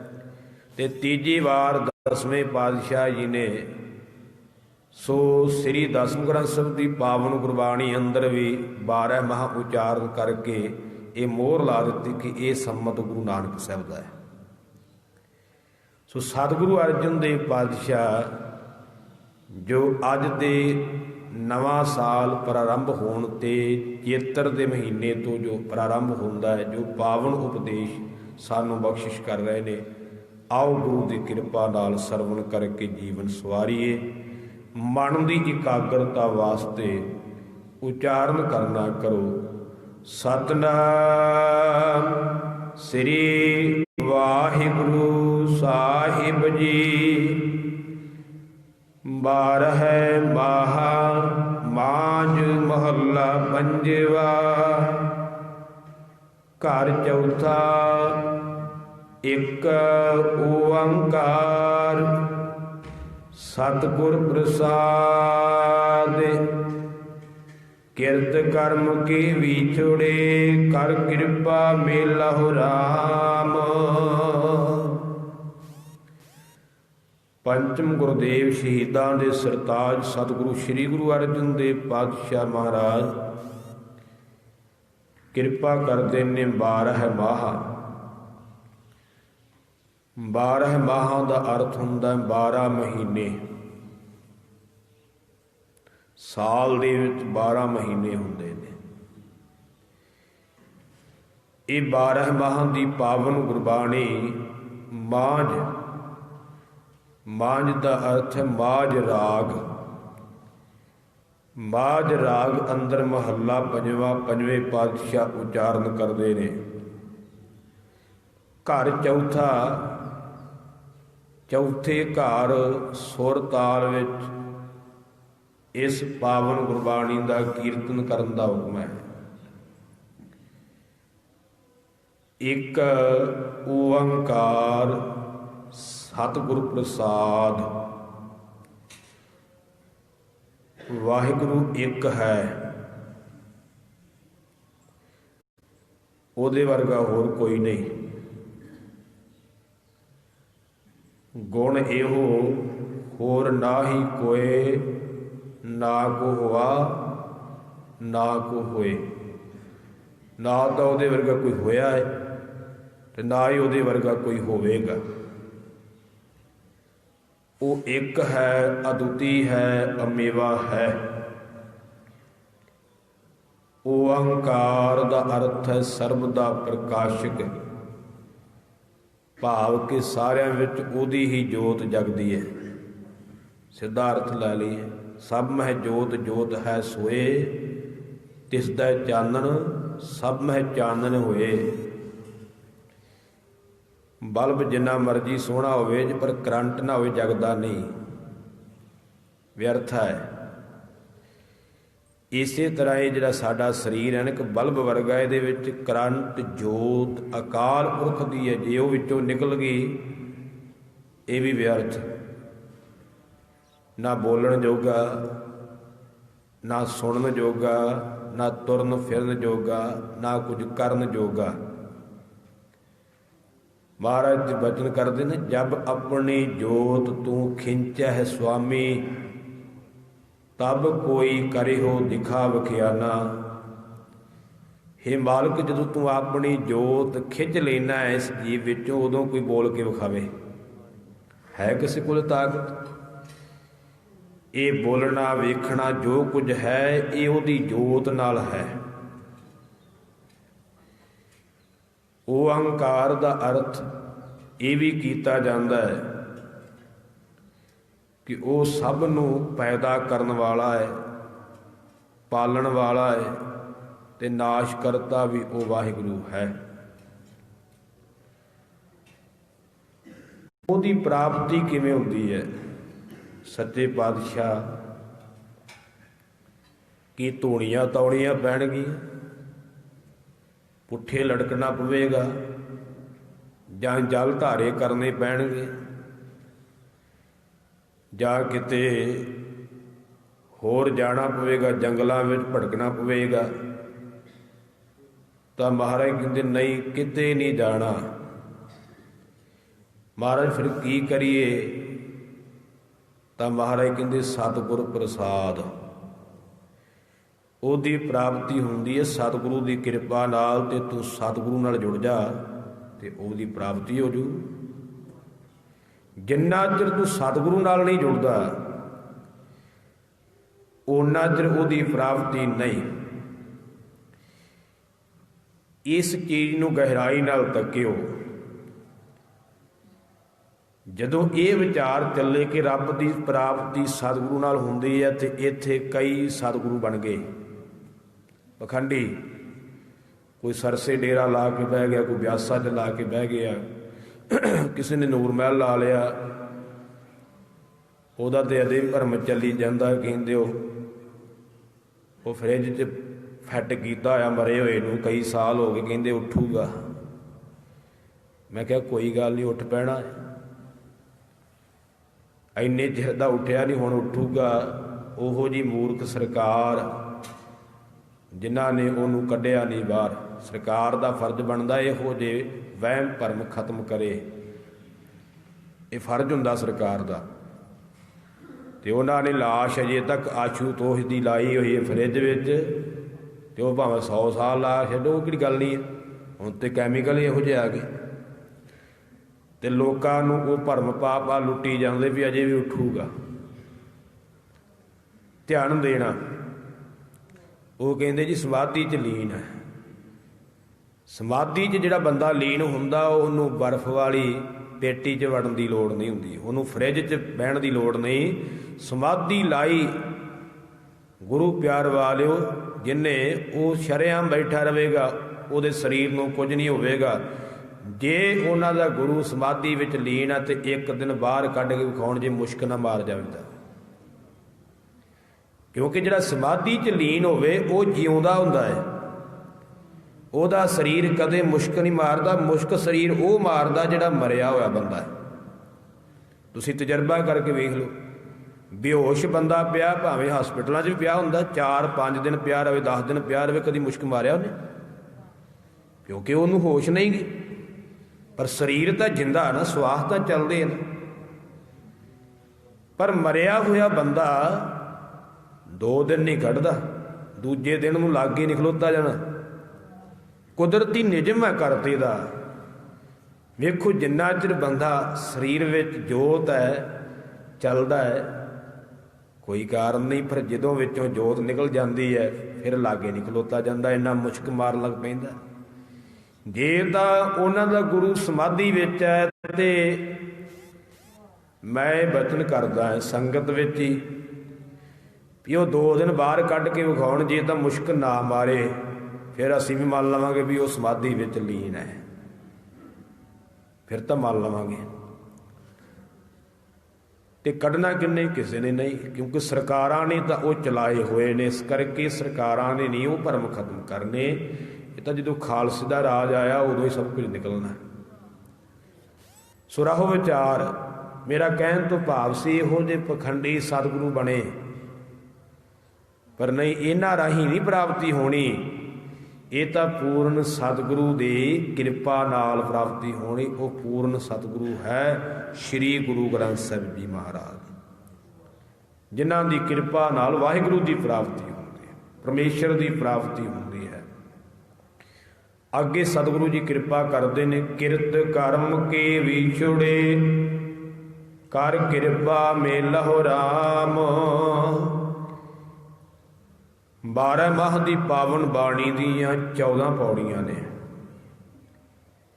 ਜਿਹਦੇ ਵਿੱਚੋਂ 12 ਤਾਂ 12 ਮਹੀਨਿਆਂ ਨਾਲ ਸੰਬੰਧ ਰੱਖਦੀਆਂ ਨੇ,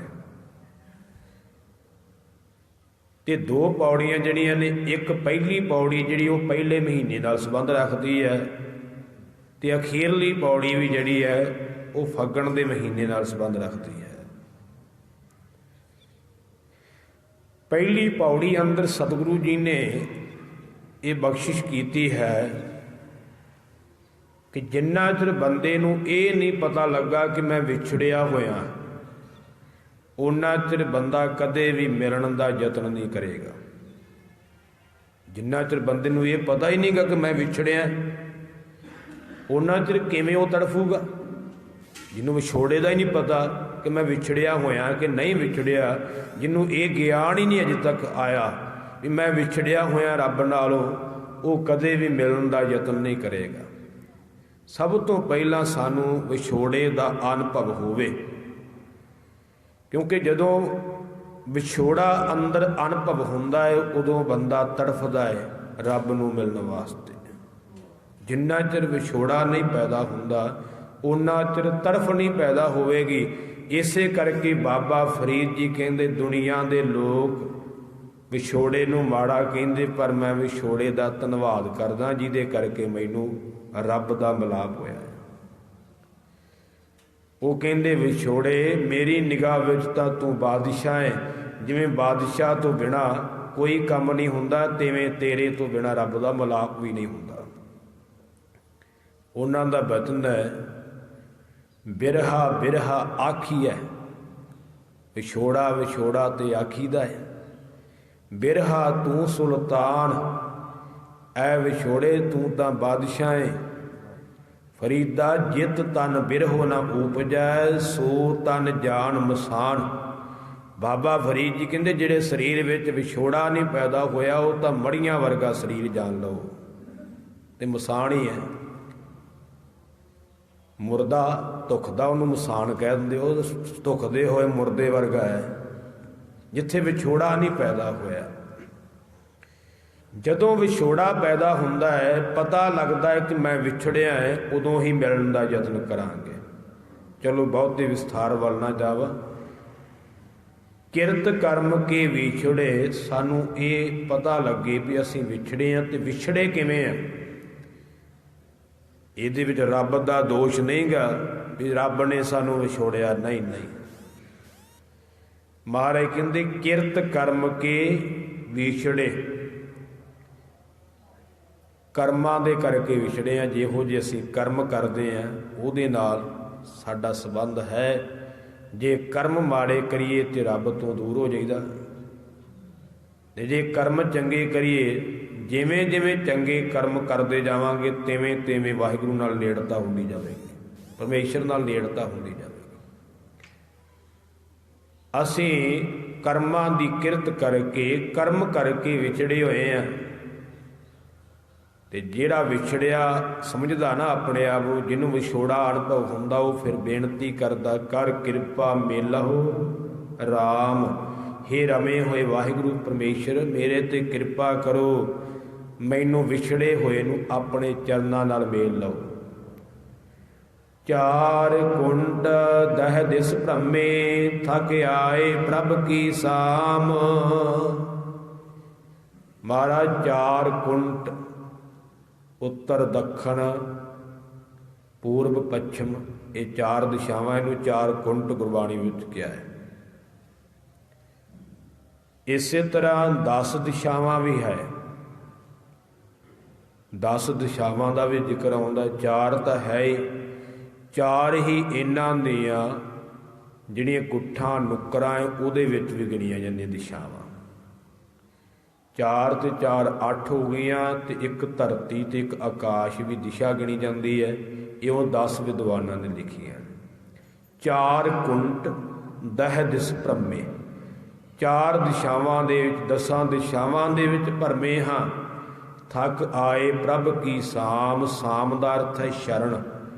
ਥੱਕ ਹਾਰ ਕਰਕੇ हे ਪ੍ਰਭੂ ਤੁਹਾਡੀ ਸ਼ਰਨ ਵਿੱਚ ਆਏ ਹਾਂ, ਕਿਰਪਾ ਕਰੋ ਸਾਡੇ ਤੇ ਮੇਲ ਲੈਣਾ ਕਰੋ। ਕਿਉਂਕਿ ਕੋਈ ਜਿੱਥੇ ਮਰਜ਼ੀ ਭਟਕ ਲਵੇ, ਆਖਰ ਨੂੰ ਤੇ ਆਉਣਾ ਗੁਰੂ ਦੀ ਸ਼ਰਨ ਵਿੱਚ ਹੀ ਪੈਣਾ, ਇੱਥੇ ਆ ਕੇ ਪੂਰੀ ਪੈਣੀ। ਸਮਾਂ ਨਹੀਂ, ਵੱਡੇ ਵੱਡੇ ਸਿੱਖਾਂ ਦਾ ਇਤਿਹਾਸ ਗੁਰਬਾਣੀ ਵਿੱਚੋਂ ਵੀ ਮਿਲ ਜਾਂਦਾ, ਇਤਿਹਾਸ ਵਿੱਚੋਂ ਵੀ ਮਿਲ ਜਾਂਦਾ। ਸੋ ਜਿਹੜੇ ਗੁਰਸਿੱਖ ਪਹਿਲਾਂ ਹੋਰ ਪਾਸੇ ਭਟਕਦੇ ਸੀ, ਪਰ ਗੁਰੂ ਦੀ ਚਰਨਾਂ ਵਿੱਚ ਆਏ ਤੇ ਫੇਰ ਹੀ ਖੇਡ ਬਣੀ ਹੈ। ਉਹਨਾਂ ਵਿੱਚ ਬਾਬਾ ਬਿਧੀ ਚੰਦ ਵੀ ਹੈ, ਜੋ ਪਹਿਲਾਂ ਭਟਕਣਾ ਸੀ, ਚੋਰੀਆਂ ਕਰਦੇ ਸਨ, ਪਰ ਜਦੋਂ ਗੁਰੂ ਦੀ ਸ਼ਰਨ ਵਿੱਚ ਆਏ, ਸੇਵਾ ਕੀਤੀ ਤੇ ਬਿਧੀ ਚੰਦ ਸ਼ੀਨਾ ਗੁਰੂ ਕਾ ਸੀਨਾ ਬਣ ਗਏ। ਤੇ ਖੇਡ ਵੀ ਉਦੋਂ ਬਣਦੀ ਜਦੋਂ ਆ ਕਰਕੇ ਕਹੀਏ ਕਿ ਸੱਚੇ ਪਾਤਸ਼ਾਹ ਸਗਲ ਦੁਆਰ ਕੋ ਛਾੜ ਕੇ ਗਹਿਓ ਤੁਹਾਰੋ ਦੁਆਰ, ਬਾਹੇ ਗਹੇ ਕੀ ਲਾਜ ਅਸ ਗੋਬਿੰਦ ਦਾਸ ਤੁਹਾਰ।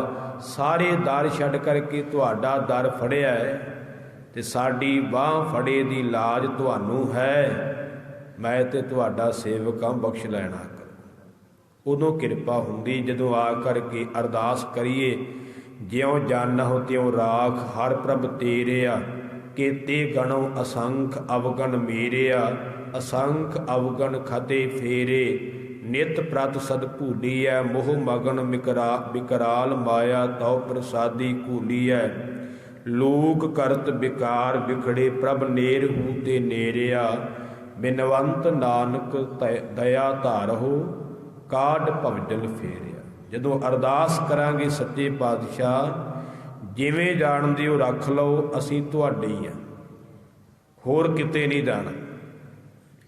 ਉਦੋਂ ਖੇਡ ਬਣਦੀ ਹੈ ਜਦੋਂ ਗੁਰੂ ਦੇ ਚਰਨਾਂ ਵਿੱਚ ਆ ਕਰਕੇ ਢਹਿ ਪੈਂਦੇ ਆ, ਜਦੋਂ ਆ ਕੇ ਕਹਿੰਦੇ ਹਾਂ ਅਬ ਹਮ ਚੱਲੀ ਠਾਕੁਰ ਪਹਿਹਾਰ, ਜਬ ਹਮ ਸਰਣ ਪ੍ਰਭੂ ਕੀ ਆਈ, ਰਾਖ ਪ੍ਰਭੂ ਭਾਵੈ ਮਾਰ।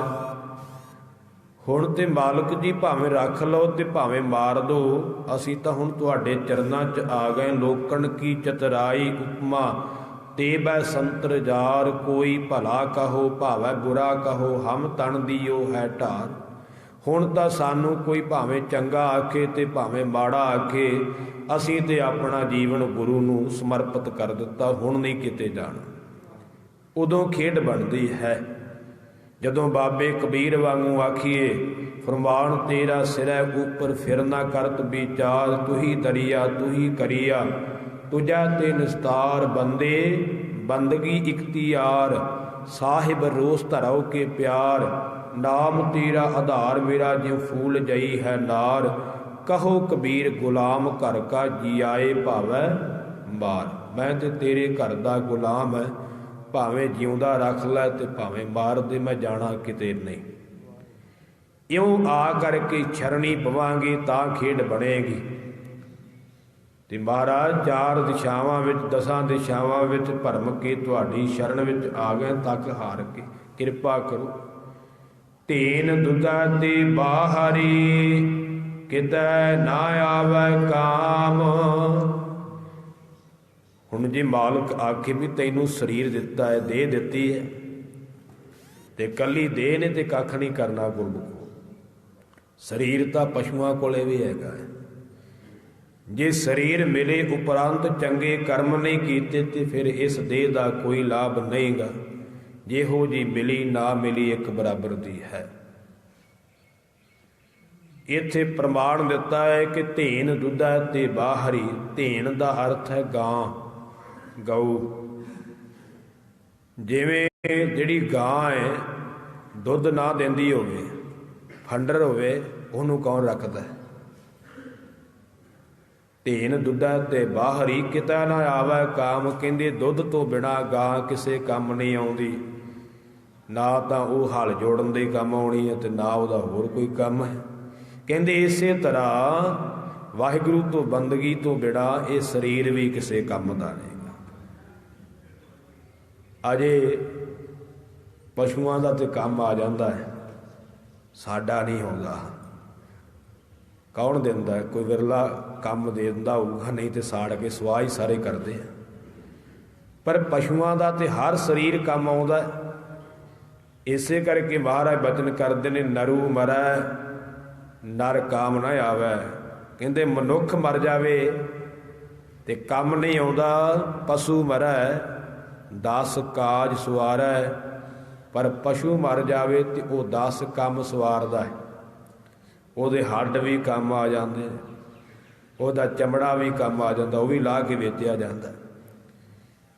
ਤੇ ਕਈਆਂ ਨੇ ਹੁਣ ਤਰਕ ਕਰਨੀ ਹੈ, ਬਾਬਾ ਜੀ ਹੁਣ ਤਾਂ ਬੰਦੇ ਦੇ ਵੀ ਕੰਮ ਆ ਜਾਂਦੇ, ਤੁਸੀਂ ਅਰਥ ਗਲਤ ਕਰ ਦਿੱਤਾ ਹੈ। ਹੁਣ ਨਵੇਂ ਜੋ ਸਿਆਣੇ ਜੰਪੇ ਬਹੁਤੇ ਬੰਦੇ ਦੇ ਪਾਠ ਜਿਹੜੇ ਕੰਮ ਆਉਂਦੇ ਆ ਨਾ, ਉਹਦਾ ਦਾਇਰਾ ਵੀ ਇੰਨੇ ਘੰਟੇ ਤੱਕ ਹੀ ਕੰਮ ਆਉਣਗੇ। ਜੇ ਉਦੋਂ ਪਹਿਲਾਂ ਕੱਢ ਲਈਏ ਤਾਂ ਠੀਕ ਹੈ, ਨਹੀਂ ਤੇ ਉਹ ਵੀ ਖਤਮ ਦਾਇਰਾ ਹੈ। ਪਰ ਪਸ਼ੂ ਦੇ ਜਿਹੜੇ ਨੇ ਉਹ ਜਦੋਂ ਮਰਜ਼ੀ ਵਰਤ ਸਕਦੇ ਹਰ ਵਕਤ ਕੰਮ। ਤੇ ਬੰਦੇ ਦੇ ਜਿਹੜੇ ਅੰਗ ਨੇ ਉਹ ਹਰ ਬੰਦਾ ਦਾਨ ਨਹੀਂ ਕਰਦਾ, ਸਾੜ ਕੇ ਸੁਆਹ ਕਰ ਦਿੰਦੇ। ਮੀਨਿੰਗ ਭਾਵ ਇਹ ਹੁੰਦਾ ਹੈ ਕਿ ਉਹਨੂੰ ਆਪਾਂ ਵਰਤੋਂ ਵਿੱਚ ਲਿਆਉਂਦੇ ਹੀ ਨਹੀਂ ਛੇਤੀ ਕਿਤੇ, ਸਾੜ ਕੇ ਸੁਆਹ ਕਰ ਦਿੰਦੇ ਆਪਾਂ। ਕੋਈ ਨਹੀਂ ਕੱਢਣ ਦਿੰਦਾ ਕੋਈ ਵਿਰਲਾ, ਕੋਈ ਕਰੋੜਾਂ ਵਿੱਚੋਂ ਇੱਕ ਅੱਧਾ ਬੰਦਾ ਜਿਹੜਾ ਆਪਣੇ ਸਰੀਰ ਦੇ ਅੰਗ ਦਾਨ ਕਰਦਾ ਹੋਵੇਗਾ, ਕੋਈ ਵਿਰਲਾ ਆਪਾਂ ਪਿੰਡਾਂ 'ਚ ਵੇਖਦੇ ਹਾਂ। ਨਹੀਂ ਤੇ ਹਰ ਬੰਦਾ ਸਾੜ ਕੇ ਸੁਆਹ ਹੀ ਹੋ ਜਾਂਦਾ। ਪਰ ਪਸ਼ੂ ਸਾਰੇ ਕੰਮ ਆਉਂਦੇ ਆ, ਸਾਰਿਆਂ ਦੇ, ਸੋ ਉਹਦੇ ਸਾਰੇ ਪਾਠ ਕੰਮ ਆ ਜਾਂਦੇ ਨੇ। ਇਸ ਕਰਕੇ ਗੁਰੂ ਪਿਆਰ ਵਾਲਿਓ, ਅਜੇ ਪਸ਼ੂ ਤੇ ਆਸ ਹੈ ਵੀ ਉਹ ਮਰਨ ਤੋਂ ਬਾਅਦ ਵੀ ਕੰਮ ਆ ਜਾਵੇਗਾ, ਪਰ ਸਾਡੇ ਤੇ ਕੋਈ ਆਸ ਨਹੀਂ ਗੀ।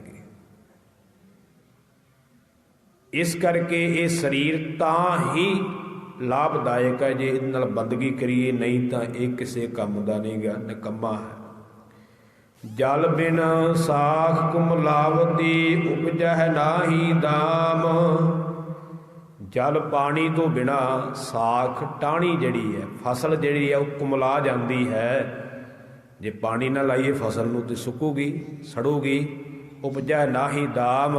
ਤੇ ਮਹਾਰਾਜ ਕਹਿੰਦੇ ਫਿਰ ਉਹਦੇ ਵਿੱਚੋਂ ਦਮੜੇ ਨਹੀਂ ਪੈਦਾ ਹੁੰਦੇ, ਮਾਇਆ ਨਹੀਂ ਪੈਦਾ ਹੋਣੀ, ਭਾਵ ਉਹਦਾ ਝਾੜ ਨਹੀਂ ਮਿਲਣਾ, ਤੇ ਮਾਇਆ ਕਿੱਥੋਂ ਆਊਗੀ।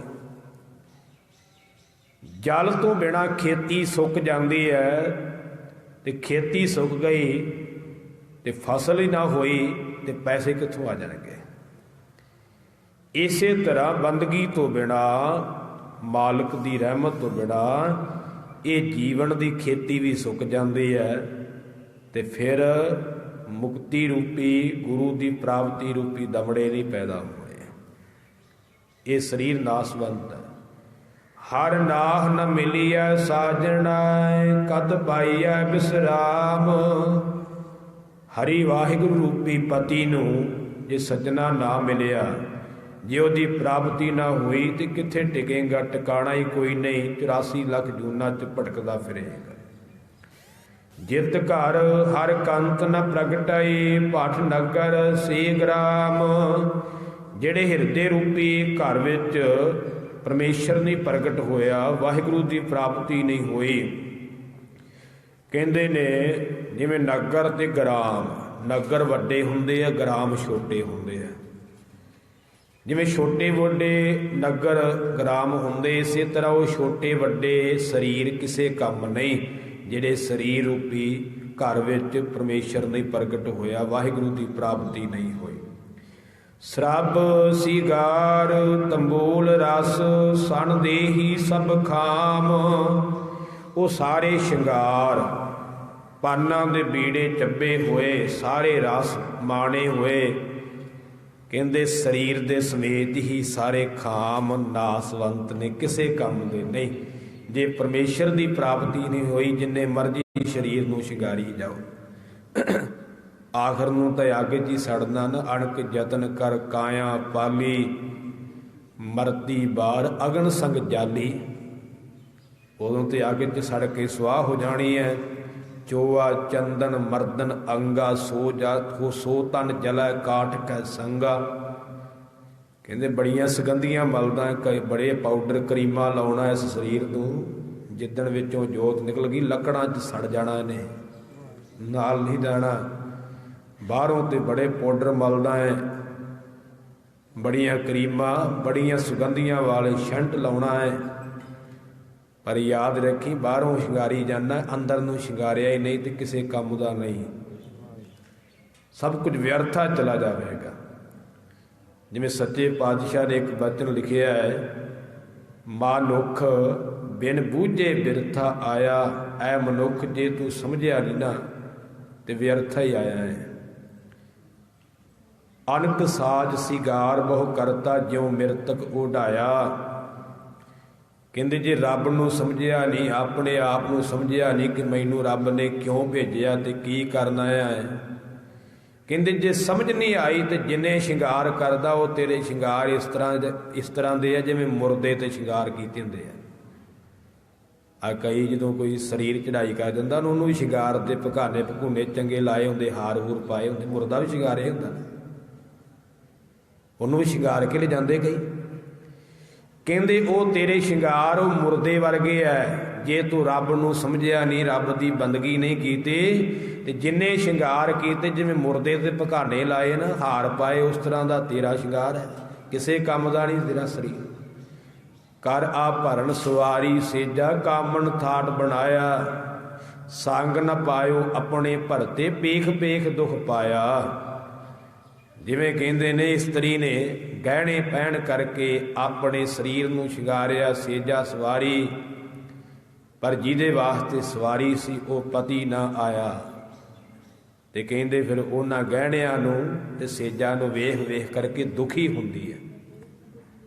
ਕਿਉਂ? ਜਿਹਦੇ ਵਾਸਤੇ ਸ਼ਿੰਗਾਰ ਕੀਤੇ ਸੀ ਉਹ ਮਿਲਿਆ ਨਹੀਂ, ਤੇ ਫਿਰ ਸ਼ਿੰਗਾਰ ਕਿਸੇ ਅਰਥ ਨਾ ਹੋਏ। ਇਸ ਕਰਕੇ ਜੀਵਨ ਨੂੰ ਸ਼ਿੰਗਾਰਨਾ ਹੈ ਤੇ ਬਾਹਰਲੀਆਂ ਕਰੀਮਾਂ ਲਾ ਕੇ ਜਾਂ ਸ਼ੈਂਟ ਲਾ ਕੇ ਜਾਂ ਹੋਰ ਕਰਮ ਕਰਕੇ ਨਹੀਂ, ਇਹਨੂੰ ਗੁਣਾਂ ਨਾਲ ਸ਼ਿੰਗਾਰੋ, ਗੁਣਾਂ ਨਾਲ, ਚੰਗੇ ਗੁਣਾਂ ਨਾਲ ਜੀਵਨ ਸ਼ਿੰਗਾਰੋ। ਤੇ ਜਦੋਂ ਗੁਣਾਂ ਨਾਲ ਜੀਵਨ ਸ਼ਿੰਗਾਰਿਆ ਗਿਆ ਉਦੋਂ ਵਾਹਿਗੁਰੂ ਨੇ ਤੁਹਾਨੂੰ ਪ੍ਰਾਪਤ ਹੋਣਾ ਹੈ, ਉਦੋਂ ਕਿਰਪਾ ਹੋਣੀ ਹੈ। ਸੋ ਮਹਾਰਾਜ ਕਹਿੰਦੇ ਸਾਰੇ ਹੀ ਵਿਅਰਥ ਨੇ ਜੇ ਪਰਮੇਸ਼ਰ ਦੀ ਪ੍ਰਾਪਤੀ ਨਹੀਂ। ਪ੍ਰਭ ਸੁਆਮੀ ਕੰਤ ਵਿਹੂਣੀਆ, ਮੀਤ ਸੱਜਣ ਸਭ ਜਾਮ। ਕਹਿੰਦੇ ਪ੍ਰਭੂ ਮਾਲਕ ਦੇ ਨਾਮ ਤੋਂ ਜਿਹੜੇ ਹੀਣੇ ਲੋਕ ਨੇ, ਜਿਹੜੀਆਂ ਜੀਵ ਰੂਪੀ ਇਸਤਰੀਆਂ ਪਤੀ ਪਰਮੇਸ਼ਰ ਤੋਂ ਦੂਰ ਨੇ, ਵਾਹਿਗੁਰੂ ਤੋਂ ਵਿਹੂਣੀਆਂ ਰਹਿ ਗਈਆਂ, ਉਹਦੇ ਨਾਲ ਜੁੜੀਆਂ ਹੀ ਨਹੀਂ, ਉਹਨਾਂ ਦੀ ਹਾਲਤ ਕੀ ਬਣਦੀ ਹੈ? ਮੀਤ ਸੱਜਣ ਸਭ ਜਾਮ। ਫਿਰ ਉਹਨਾਂ ਦੇ ਸੱਜਣ ਮਿੱਤਰ ਵੀ ਦੁਸ਼ਮਣ ਹੀ ਬਣ ਜਾਂਦੇ ਨੇ। ਸੋ ਜਿਵੇਂ ਸਤਿਗੁਰੂ ਨਾਨਕ ਸਾਹਿਬ ਨੇ ਇੱਕ ਬਚਨ ਲਿਖਿਆ ਹੈ ਕਿ ਧਨ ਜੋਬਨ ਦੋਇ ਵੈਰੀ ਹੋਏ, ਜਿਨੀ ਰੱਖੇ ਰੰਗ ਲਾਏ। ਜਦੋਂ ਏਮਣਾਬਾਦ ਦੀ ਧਰਤੀ ਤੇ ਬਾਬਰ ਆਇਆ ਨਾ, ਕਤਲੇਆਮ ਕੀਤਾ, ਤੇ ਮਹਾਰਾਜ ਕਹਿੰਦੇ ਵੈਰੀ ਪਤਾ ਕੌਣ ਬਣਿਆ ਉਹਨਾਂ ਇਸਤਰੀਆਂ ਦਾ? ਉਹਨਾਂ ਦਾ ਧਨ ਤੇ ਉਹਨਾਂ ਦੀ ਜਵਾਨੀ। ਉਹਨਾਂ ਨੇ ਉਹਨਾਂ ਨੂੰ ਰੋਲਿਆ ਹੈ, ਦੋਵੇਂ ਵੈਰੀ ਬਣ ਗਏ ਨਾ। ਜੇ ਤਾਂ ਰੱਬ ਦੀ ਬੰਦਗੀ ਕਰਦੇ ਫਿਰ ਨਹੀਂ ਬਣਨੇ, ਪਰ ਕੇਵਲ ਜਵਾਨੀ ਸ਼ਿੰਗਾਰੀ, ਧਨ ਕਮਾ ਕਮਾ ਰੱਖਿਆ ਤੇ ਧਨ ਨੂੰ ਲੁੱਟਣ ਵਾਸਤੇ ਬਾਬਰ ਨੇ ਆਉਣਾ। ਜੇ ਧਨ ਨਾ ਹੁੰਦਾ ਤੇ ਉਹਨੇ ਕਦ ਲਿਆਉਣਾ ਸੀ? ਉਹ ਦੋਵੇਂ ਵੈਰੀ ਬਣ ਗਏ। ਇਹ ਕਈ ਵਾਰ ਜਿਹੜੀਆਂ ਚੀਜ਼ਾਂ ਸਾਡੀਆਂ ਇਹ ਵੈਰੀ ਬਣ ਜਾਂਦੀਆਂ। ਕਿਉਂ ਬਣਦੀਆਂ? ਜਦੋਂ ਰੱਬ ਤੋਂ ਟੁੱਟ ਜਾਈਏ। ਮਹਾਰਾਜ ਕਹਿੰਦੇ ਮਾਲਕ ਦੀ ਬੰਦਗੀ ਤੋਂ ਬਿਨਾਂ, ਸੁਆਮੀ ਮਾਲਕ ਤੋਂ ਬਿਨਾਂ, ਪਤੀ ਪਰਮੇਸ਼ਰ ਤੋਂ ਬਿਨਾਂ ਜਿਹੜੇ ਸੱਜਣ ਮਿੱਤਰ ਨੇ ਉਹ ਵੀ ਜਮਦੂਤ ਬਣ ਜਾਂਦੇ ਨੇ, ਭਾਵ ਕਿ ਦੁਸ਼ਮਣ ਬਣ ਜਾਂਦੇ ਨੇ। ਨਾਨਕ ਕੀ ਬੇਨੰਤੀਆ, ਕਰ ਕਿਰਪਾ ਦੀਜੈ ਨਾਮ।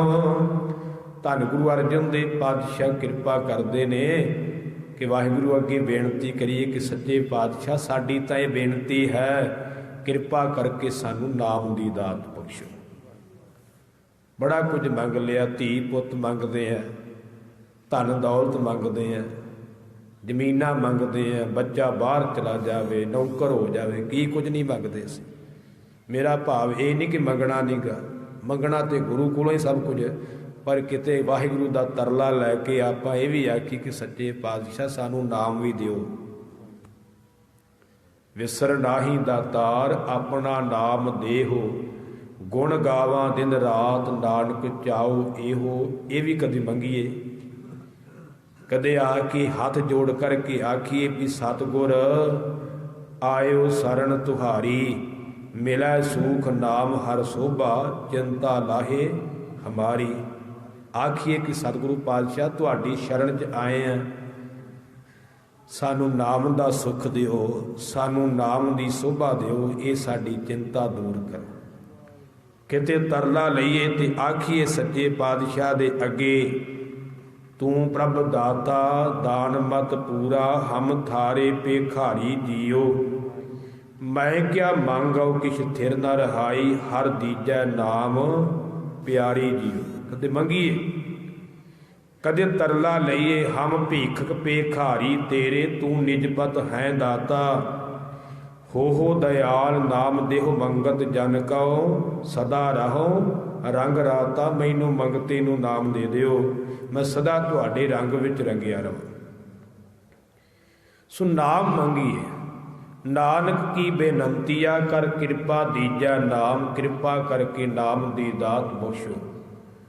ਹਰ ਮੇਲਹੁ ਸੁਆਮੀ ਸੰਗ ਪ੍ਰਭ, ਜਿਸ ਕਾ ਨਿਹਚਲ ਧਾਮ।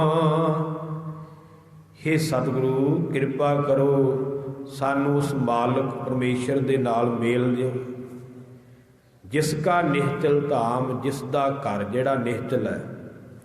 ਸਾਡਾ ਘਰ ਨਿਹਚਲ ਨਹੀਂ ਗਾ, ਇਹ ਪਤਾ ਨਹੀਂ ਕਦੋਂ ਢਹਿ ਜਾਣਾ, ਕਦੋਂ ਜੰਗ ਲੱਗ ਗਿਆ ਤੇ ਉਦੋਂ ਬੰਬ ਸੁੱਟਿਆ ਤੇ ਗਿਆ। ਕਈ ਵਾਰ ਢੱਠੇ ਆ, ਉੱਦਾਂ ਵੀ ਪੁਰਾਣਾ ਹੋ ਕੇ ਢਹਿ ਜਾਂਦਾ ਹੈ। ਕਦੋਂ ਕੋਈ ਤੂਫਾਨ ਆ ਗਿਆ, ਕੋਈ ਵਿਪਤਾ ਪੈ ਗਈ, ਢਹਿ ਜਾਂਦਾ ਹੈ। ਪਰ ਰੱਬ ਦਾ ਘਰ ਜਿਹੜਾ ਨਾ, ਪਰਮੇਸ਼ਰ ਦਾ ਘਰ ਜਿਹਨੂੰ ਆਪਾਂ ਸੱਚਖੰਡ ਕਹਿੰਦੇ, ਉਹ ਨਿਹਚਲ ਹੈ। ਉਹ ਨਿਹਚਲ ਸੱਚਖੰਡ ਵਸੈ ਨਿਰੰਕਾਰ। ਉਹ ਸਦੀਵੀ ਹੈ, ਨਾਨਕ ਬੱਧਾ ਘਰ ਤਹਾਂ, ਜਿੱਥੈ ਮਿਰਤ ਨ ਜਨਮ ਜਰਾ। ਉੱਥੇ ਉਹ ਘਰ ਬਣਾਇਆ ਜਿੱਥੇ ਮੌਤ ਨਹੀਂ ਹੈਗੀ, ਜਿੱਥੇ ਵਡੇਪਾ ਨਹੀਂ, ਜਿੱਥੇ ਜਨਮ ਮਰਨ ਨਹੀਂ ਗਾ। ਉਹ ਘਰ ਜਿਹਦਾ ਘਰ ਨਿਹਚਲ ਹੈ। ਸੱਚੇ ਪਾਤਸ਼ਾਹ ਉਸ ਵਾਹਿਗੁਰੂ ਨਾਲ ਮਿਲਾਓ। ਚੇਤ ਗੋਵਿੰਦ ਅਰਾਧੀਐ, ਹੋਵੈ ਆਨੰਦ ਘਣਾ। ਹੁਣ ਧਿਆਨ ਦਿਓ, ਚੇਤਰ ਦੇ ਮਹੀਨੇ ਦੀ ਵਿਚਾਰ ਹੋਣ ਚੱਲੀ ਹੈ। ਚੇਤਰ ਦਾ ਮਹੀਨਾ ਅੱਜ ਪ੍ਰਾਰੰਭ ਹੋਇਆ ਨਾ, ਤੇ ਨਵਾਂ ਸਾਲ ਵੀ ਪ੍ਰਾਰੰਭ ਹੋਇਆ। ਤੇ ਕਿਵੇਂ ਬਤੀਤ ਕਰਨਾ ਇਹ ਸਾਲ, ਇਹ ਮਹੀਨਾ, ਧਿਆਨ ਦੇਈ ਜਾਓ। ਚੇਤ ਗੋਵਿੰਦ ਅਰਾਧੀ ਹੈ। ਚੇਤ ਦਾ ਅਰਥ ਹੈ ਚੇਤਰ। ਚੇਤਰ ਦੇ ਮਹੀਨੇ ਦੁਆਰਾ ਸਤਿਗੁਰੂ ਜੀ ਕਿਰਪਾ ਕਰਦੇ ਨੇ। ਗੋਵਿੰਦ ਵਾਹਿਗੁਰੂ ਪਰਮੇਸ਼ਰ ਦਾ ਸਿਮਰਨ ਕਰੀਏ, ਵਾਹਿਗੁਰੂ ਦੀ ਬੰਦਗੀ ਕਰੀਏ। ਕੀ ਮਿਲੇਗਾ? ਹੋਵੈ ਆਨੰਦ ਘਣਾ। ਘਣਾ ਦਾ ਅਰਥ ਬਹੁਤਾ, ਬਹੁਤਾ ਆਨੰਦ ਜਿਹੜਾ ਫਿਰ ਜੀਵਨ ਵਿੱਚ ਪੈਦਾ ਹੋਵੇਗਾ, ਬਹੁਤਾ ਆਨੰਦ ਪ੍ਰਾਪਤ ਹੋਵੇਗਾ। ਸੰਤ ਜਨਾ ਮਿਲ ਪਾਈਐ, ਰਸਨਾ ਨਾਮ ਭਣਾ। ਰੱਬ ਦੇ ਪਿਆਰੇ ਸੰਤ ਜਨਾਂ ਦੀ ਸੰਗਤ ਵਿੱਚ ਮਿਲ ਕਰਕੇ ਪ੍ਰਾਪਤੀ ਹੁੰਦੀ ਹੈ। ਕਿਸ ਚੀਜ਼ ਦੀ? ਰਸਨਾ ਨਾਮ ਭਣਾ। ਰਸਨਾ ਦੇ ਨਾਲ, ਜ਼ਬਾਨ ਨਾਲ ਵਾਹਿਗੁਰੂ ਦਾ ਸਿਮਰਨ ਕਰਨ ਦੀ, ਪਰਮੇਸ਼ਰ ਦੇ ਸਿਮਰਨ ਦੀ। ਜਿਨ ਪਾਇਆ ਪ੍ਰਭ ਆਪਣਾ, ਆਏ ਤਿਸਹੀ ਗਣਾ। ਜਿਨ੍ਹਾਂ ਜੀਵਾਂ ਨੇ ਆਪਣੇ ਪ੍ਰਭੂ ਦੀ ਪ੍ਰਾਪਤੀ ਕਰ ਲਈ ਹੈ ਸੰਸਾਰ ਤੇ ਆ ਕਰਕੇ, ਮਹਾਰਾਜ ਕਹਿੰਦੇ ਉਹਨਾਂ ਦਾ ਆਉਣਾ ਜਿਹੜਾ ਸਹੀ ਰੂਪ ਵਿੱਚ ਗਿਣਿਆ ਗਿਆ, ਨਹੀਂ ਤੇ ਬਾਕੀ ਤੇ ਨਾ ਆਏ, ਆਏ ਇੱਕ ਬਰਾਬਰ ਹੀ ਹੈ। ਜਿਨ੍ਹਾਂ ਨੇ ਰੱਬ ਨੂੰ ਪ੍ਰਾਪਤ ਨਹੀਂ ਕੀਤਾ, ਗੁਰੂ ਨਾਲ ਜੁੜੇ ਨਹੀਂ, ਮਹਾਰਾਜ ਕਹਿੰਦੇ ਉਹਨਾਂ ਦਾ ਆਉਣਾ ਵਿਅਰਥ ਹੈ।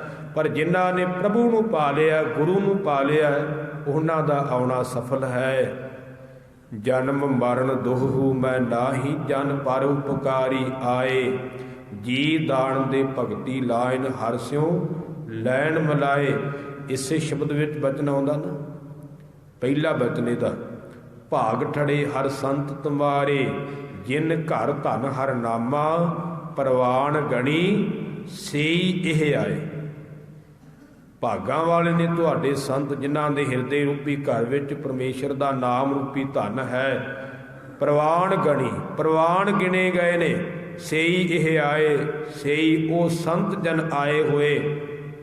सफल तिना के कामा, उन्हां दे सारे काम भी कीते सफले ने जिन्हां ने परमेश्वर दा नाम जपिया।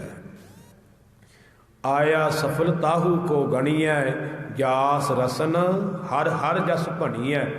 आया होया सफल तिसदा गिणिया जाता है जिहदी रसना वाहिगुरु वाहिगुरु वाहिगुरु जपदी है, ਉਹਦਾ ਆਉਣਾ सफल है।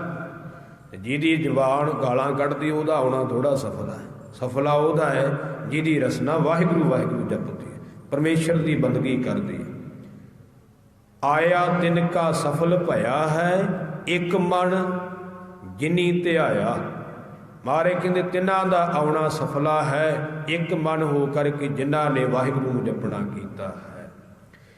ਇੱਕ ਖਿਨ ਤਿਸ ਬਿਨ ਜੀਵਣਾ, ਬਿਰਥਾ ਜਨਮ ਜਣਾ।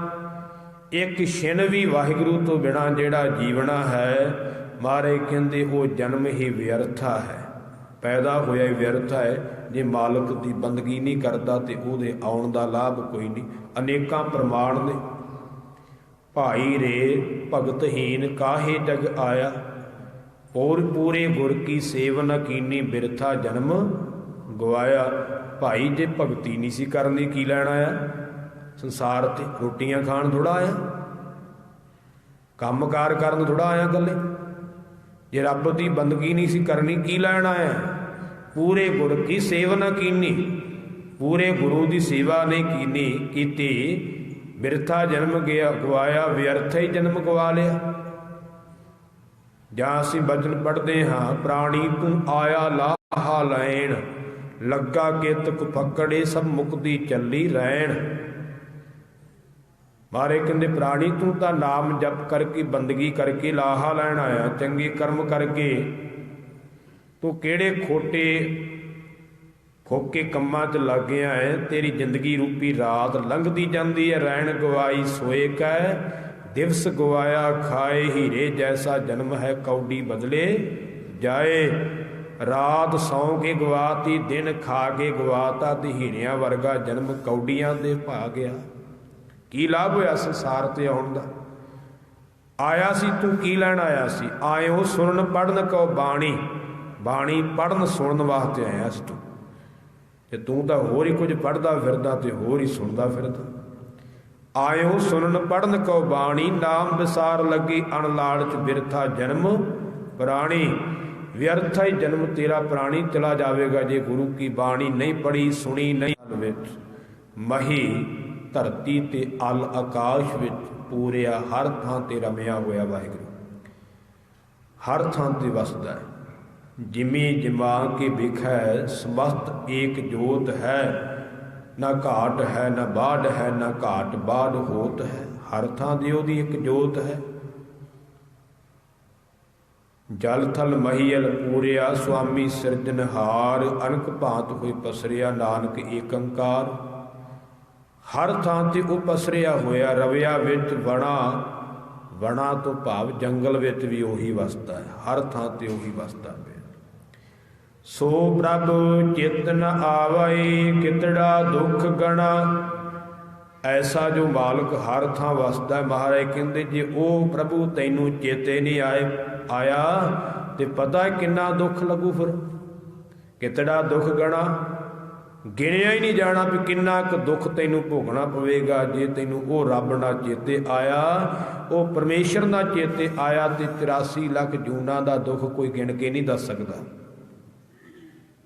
ਗਿਣਤੀ ਮਿਣਤੀ ਕੋਈ ਨਹੀਂ ਵੀ ਕਿੰਨੇ ਕੁ ਦੁੱਖ ਭੋਗਣੇ ਪੈਣੇ ਆ। ਪਾਹਨ ਅਨੇਕ ਜੁਗ ਏਕ ਠੌਰ ਬਾਸ ਰੱਖ। ਕਲਗੀਧਰ ਪਾਤਸ਼ਾਹ ਬਚਨ ਕਰਦੇ ਨੇ, ਕਹਿੰਦੇ ਪੱਥਰ ਤਾਂ ਆਏ ਅਨੇਕਾਂ ਯੁੱਗ ਇੱਕ ਥਾਂ ਤੇ ਪਿਆ ਰਹਿੰਦਾ, ਉਹ ਵੀ ਤਾਂ ਇੱਕ ਜੂਨੀ ਹੈ। ਕਿੰਨੇ ਦੁੱਖ ਭੋਗਣੇ ਪੈਣੇ, ਕਈ ਜੂਨਾਂ ਦੇ ਵਿੱਚ ਭਟਕਣਾ ਪੈਣਾ। ਕਿੰਨਾ ਕੁ ਦੁੱਖ ਲੱਗੂਗਾ ਜੇ ਰੱਬ ਨੇ ਚੇਤੇ ਕੀਤਾ। ਤੇ ਮਾਰੇ ਕਹਿੰਦੇ ਗਿਣਤੀ ਮਿਣਤੀ ਕੋਈ ਨਹੀਂ, ਅਣਗਿਣਤ ਦੁੱਖ। ਅਸੀਂ ਬਚਨ ਪੜ੍ਹਦੇ ਹਾਂ ਸਤਿਗੁਰੂ ਪਾਤਸ਼ਾਹ ਜੀ ਦਾ, ਅਣਕ ਸਜਾਈ ਗਣਤ ਨ ਆਵੈ, ਗਰਭੈ ਗਰਭ ਭਰਮਾਏ। ਮਹਾਰਾਜ ਕਹਿੰਦੇ ਅਨੇਕਾਂ ਸਜਾਵਾਂ ਮਿਲਣੀਆਂ ਨੇ, ਗਿਣਤੀ ਨਹੀਂ ਆਉਂਦੀ, ਤੇ ਜੰਮਦਾ ਮਰਦਾ ਰਹੇਗਾ।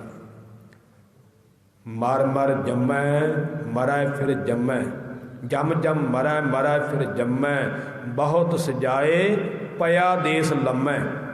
मारे कहते जम्मेगा मरेगा मरेगा जम्मेगा, बहुत लंबे देश में 84 ਲੱਖ ਜੂਨਾਂ 'ਚ ਭਟਕੇਗਾ।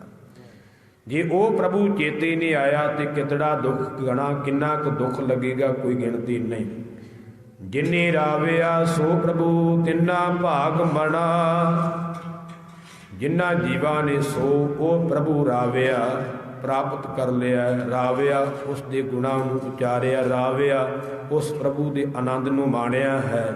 ਤਿੰਨਾਂ ਭਾਗ ਮਣਾ, ਤਿੰਨਾਂ ਦੇ ਭਾਗ ਮਣਾ ਮੋਹੀ ਮਹਾਨ ਨੇ, ਵੱਡੇ ਨੇ, ਚੰਗੇ ਨੇ ਉਹਨਾਂ ਦੇ ਭਾਗ ਜਿਨ੍ਹਾਂ ਨੇ ਉਸ ਵਾਹਿਗੁਰੂ ਨੂੰ ਪ੍ਰਾਪਤ ਕੀਤਾ ਹੈ।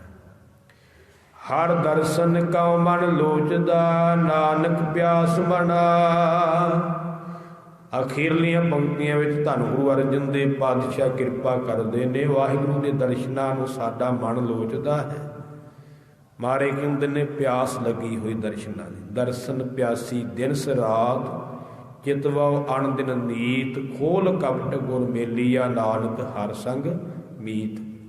ਜਦੋਂ ਬੰਦੇ ਨੂੰ ਪਿਆਸ ਲੱਗੀ ਹੁੰਦੀ ਬੰਦਾ ਤੜਫਦਾ ਹੈ ਫਿਰ ਪਾਣੀ ਵਾਸਤੇ। ਪਿਆਸ ਜਿਹੜੀ ਜ਼ਰੂਰੀ ਹੈ, ਜੇ ਪਿਆਸ ਨਹੀਂ ਲੱਗੇਗੀ ਤੇ ਪਾਣੀ ਤਾਂ ਪੀਣਾ ਹੀ ਨਹੀਂ ਫਿਰ ਆਪਾਂ। ਇਸੇ ਤਰ੍ਹਾਂ ਜੇ ਸਾਡੇ ਅੰਦਰ ਦਰਸ਼ਨਾਂ ਦੀ ਪਿਆਸ ਹੀ ਨਹੀਂ ਲੱਗੀ ਤੇ ਕਿੱਥੋਂ ਦਰਸ਼ਨਾਂ ਵਾਸਤੇ ਤੜਫਾਂਗੇ? ਤਾਂ ਹੀ ਤੜਫਾਂਗੇ ਜੇ ਅੰਦਰ ਪਿਆਸ ਹੋਵੇਗੀ। ਦਰਸ ਤੇਰੇ ਕੀ ਪਿਆਸ ਮਨ ਲਾਗੀ, ਸਹਿਜ ਆਨੰਦ ਬਸੈ ਬੈਰਾਗੀ।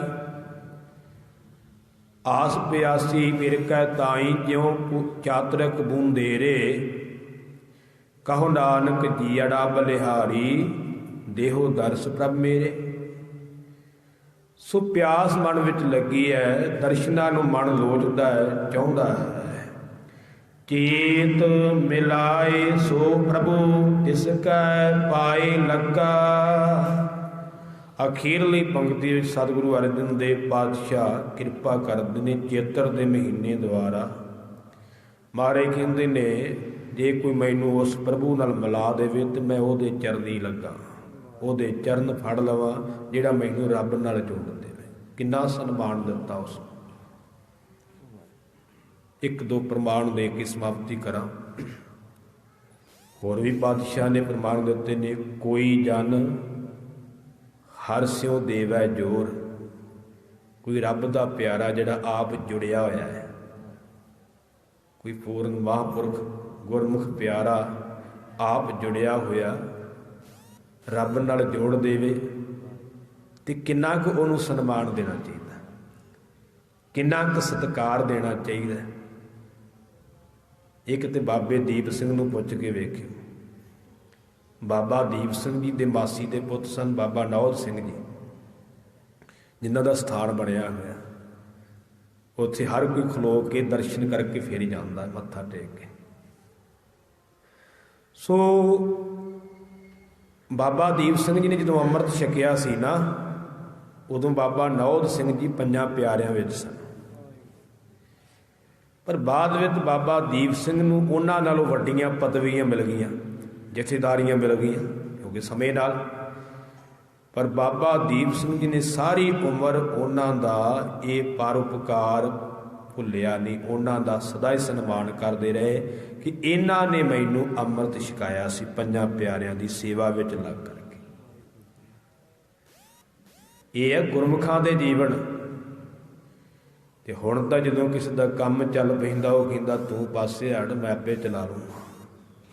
ਹੁਣ ਕੌਣ ਪੁੱਛਦਾ ਕਿਸੇ ਨੂੰ? ਨਹੀਂ। ਬਾਬਾ ਦੀਪ ਸਿੰਘ ਨੂੰ ਉਦੋਂ ਬਾਅਦ ਇੰਨੀਆਂ ਪਦਵੀਆਂ ਮਿਲ ਗਈਆਂ ਜਿਹੜੀਆਂ ਗਿਣੀਆਂ ਨਹੀਂ ਜਾ ਸਕਦੀਆਂ, ਇੰਨੀਆਂ ਵਡਿਆਈਆਂ ਮਿਲ ਗਈਆਂ ਸੀ ਬਾਬਾ ਨੌਧ ਸਿੰਘ ਨਾਲੋਂ ਕਿਤੇ ਜ਼ਿਆਦਾ। ਪਰ ਫਿਰ ਵੀ ਬਾਬਾ ਦੀਪ ਸਿੰਘ ਜੀ ਨੇ ਬਾਬਾ ਨੌਧ ਸਿੰਘ ਦਾ ਸਨਮਾਨ ਉਸੇ ਤਰ੍ਹਾਂ ਹੀ ਕੀਤਾ ਜਿਵੇਂ ਪਹਿਲਾਂ ਕਰਦੇ ਸਨ। ਵੀ ਜੇ ਇਹ ਮੈਨੂੰ ਗੁਰੂ ਨਾਲ ਨਾ ਜੋੜਦਾ ਤੇ ਮੈਨੂੰ ਇਹ ਵਡਿਆਈ ਕਿੱਥੋਂ ਮਿਲਦੀ ਸੀ। ਇਹ ਸੋਚ ਹੈ ਨਾ ਗੁਰਮੁਖਾਂ ਦੀ, ਵੀ ਜੇ ਮੈਨੂੰ ਅੰਮ੍ਰਿਤ ਨਾ ਛਕਾਉਂਦੇ, ਗੁਰੂ ਵਾਲਾ ਨਾ ਬਣਾਉਂਦੇ ਤੇ ਮੈਂ ਇੱਥੇ ਕਿਵੇਂ ਆਉਂਦਾ, ਮੈਨੂੰ ਇਹ ਵਡਿਆਈ ਕਿਵੇਂ ਮਿਲਦੀ। ਸੋ ਇਹ ਗੁਰਮੁਖੋ, ਇਹ ਹੁੰਦਾ ਗੁਰਮੁਖਾਂ ਦਾ ਜੀਵਨ। ਕਿਸੇ ਦਾ ਕੀਤਾ ਪਰਉਪਕਾਰ ਚੇਤੇ ਰੱਖਣਾ, ਮਾਲਕ ਦਾ ਪਰਉਪਕਾਰ।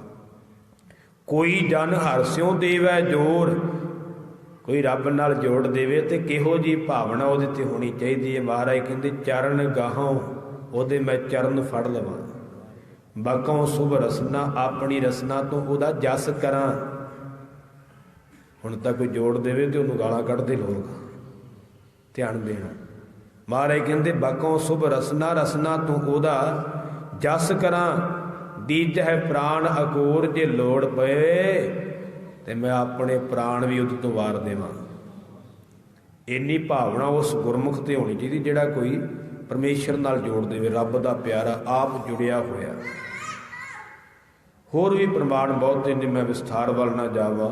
ਚੇਤ ਮਿਲਾਏ ਸੋ ਪ੍ਰਭੂ ਤਿਸ ਕੈ ਪਾਏ ਲੱਗਾ।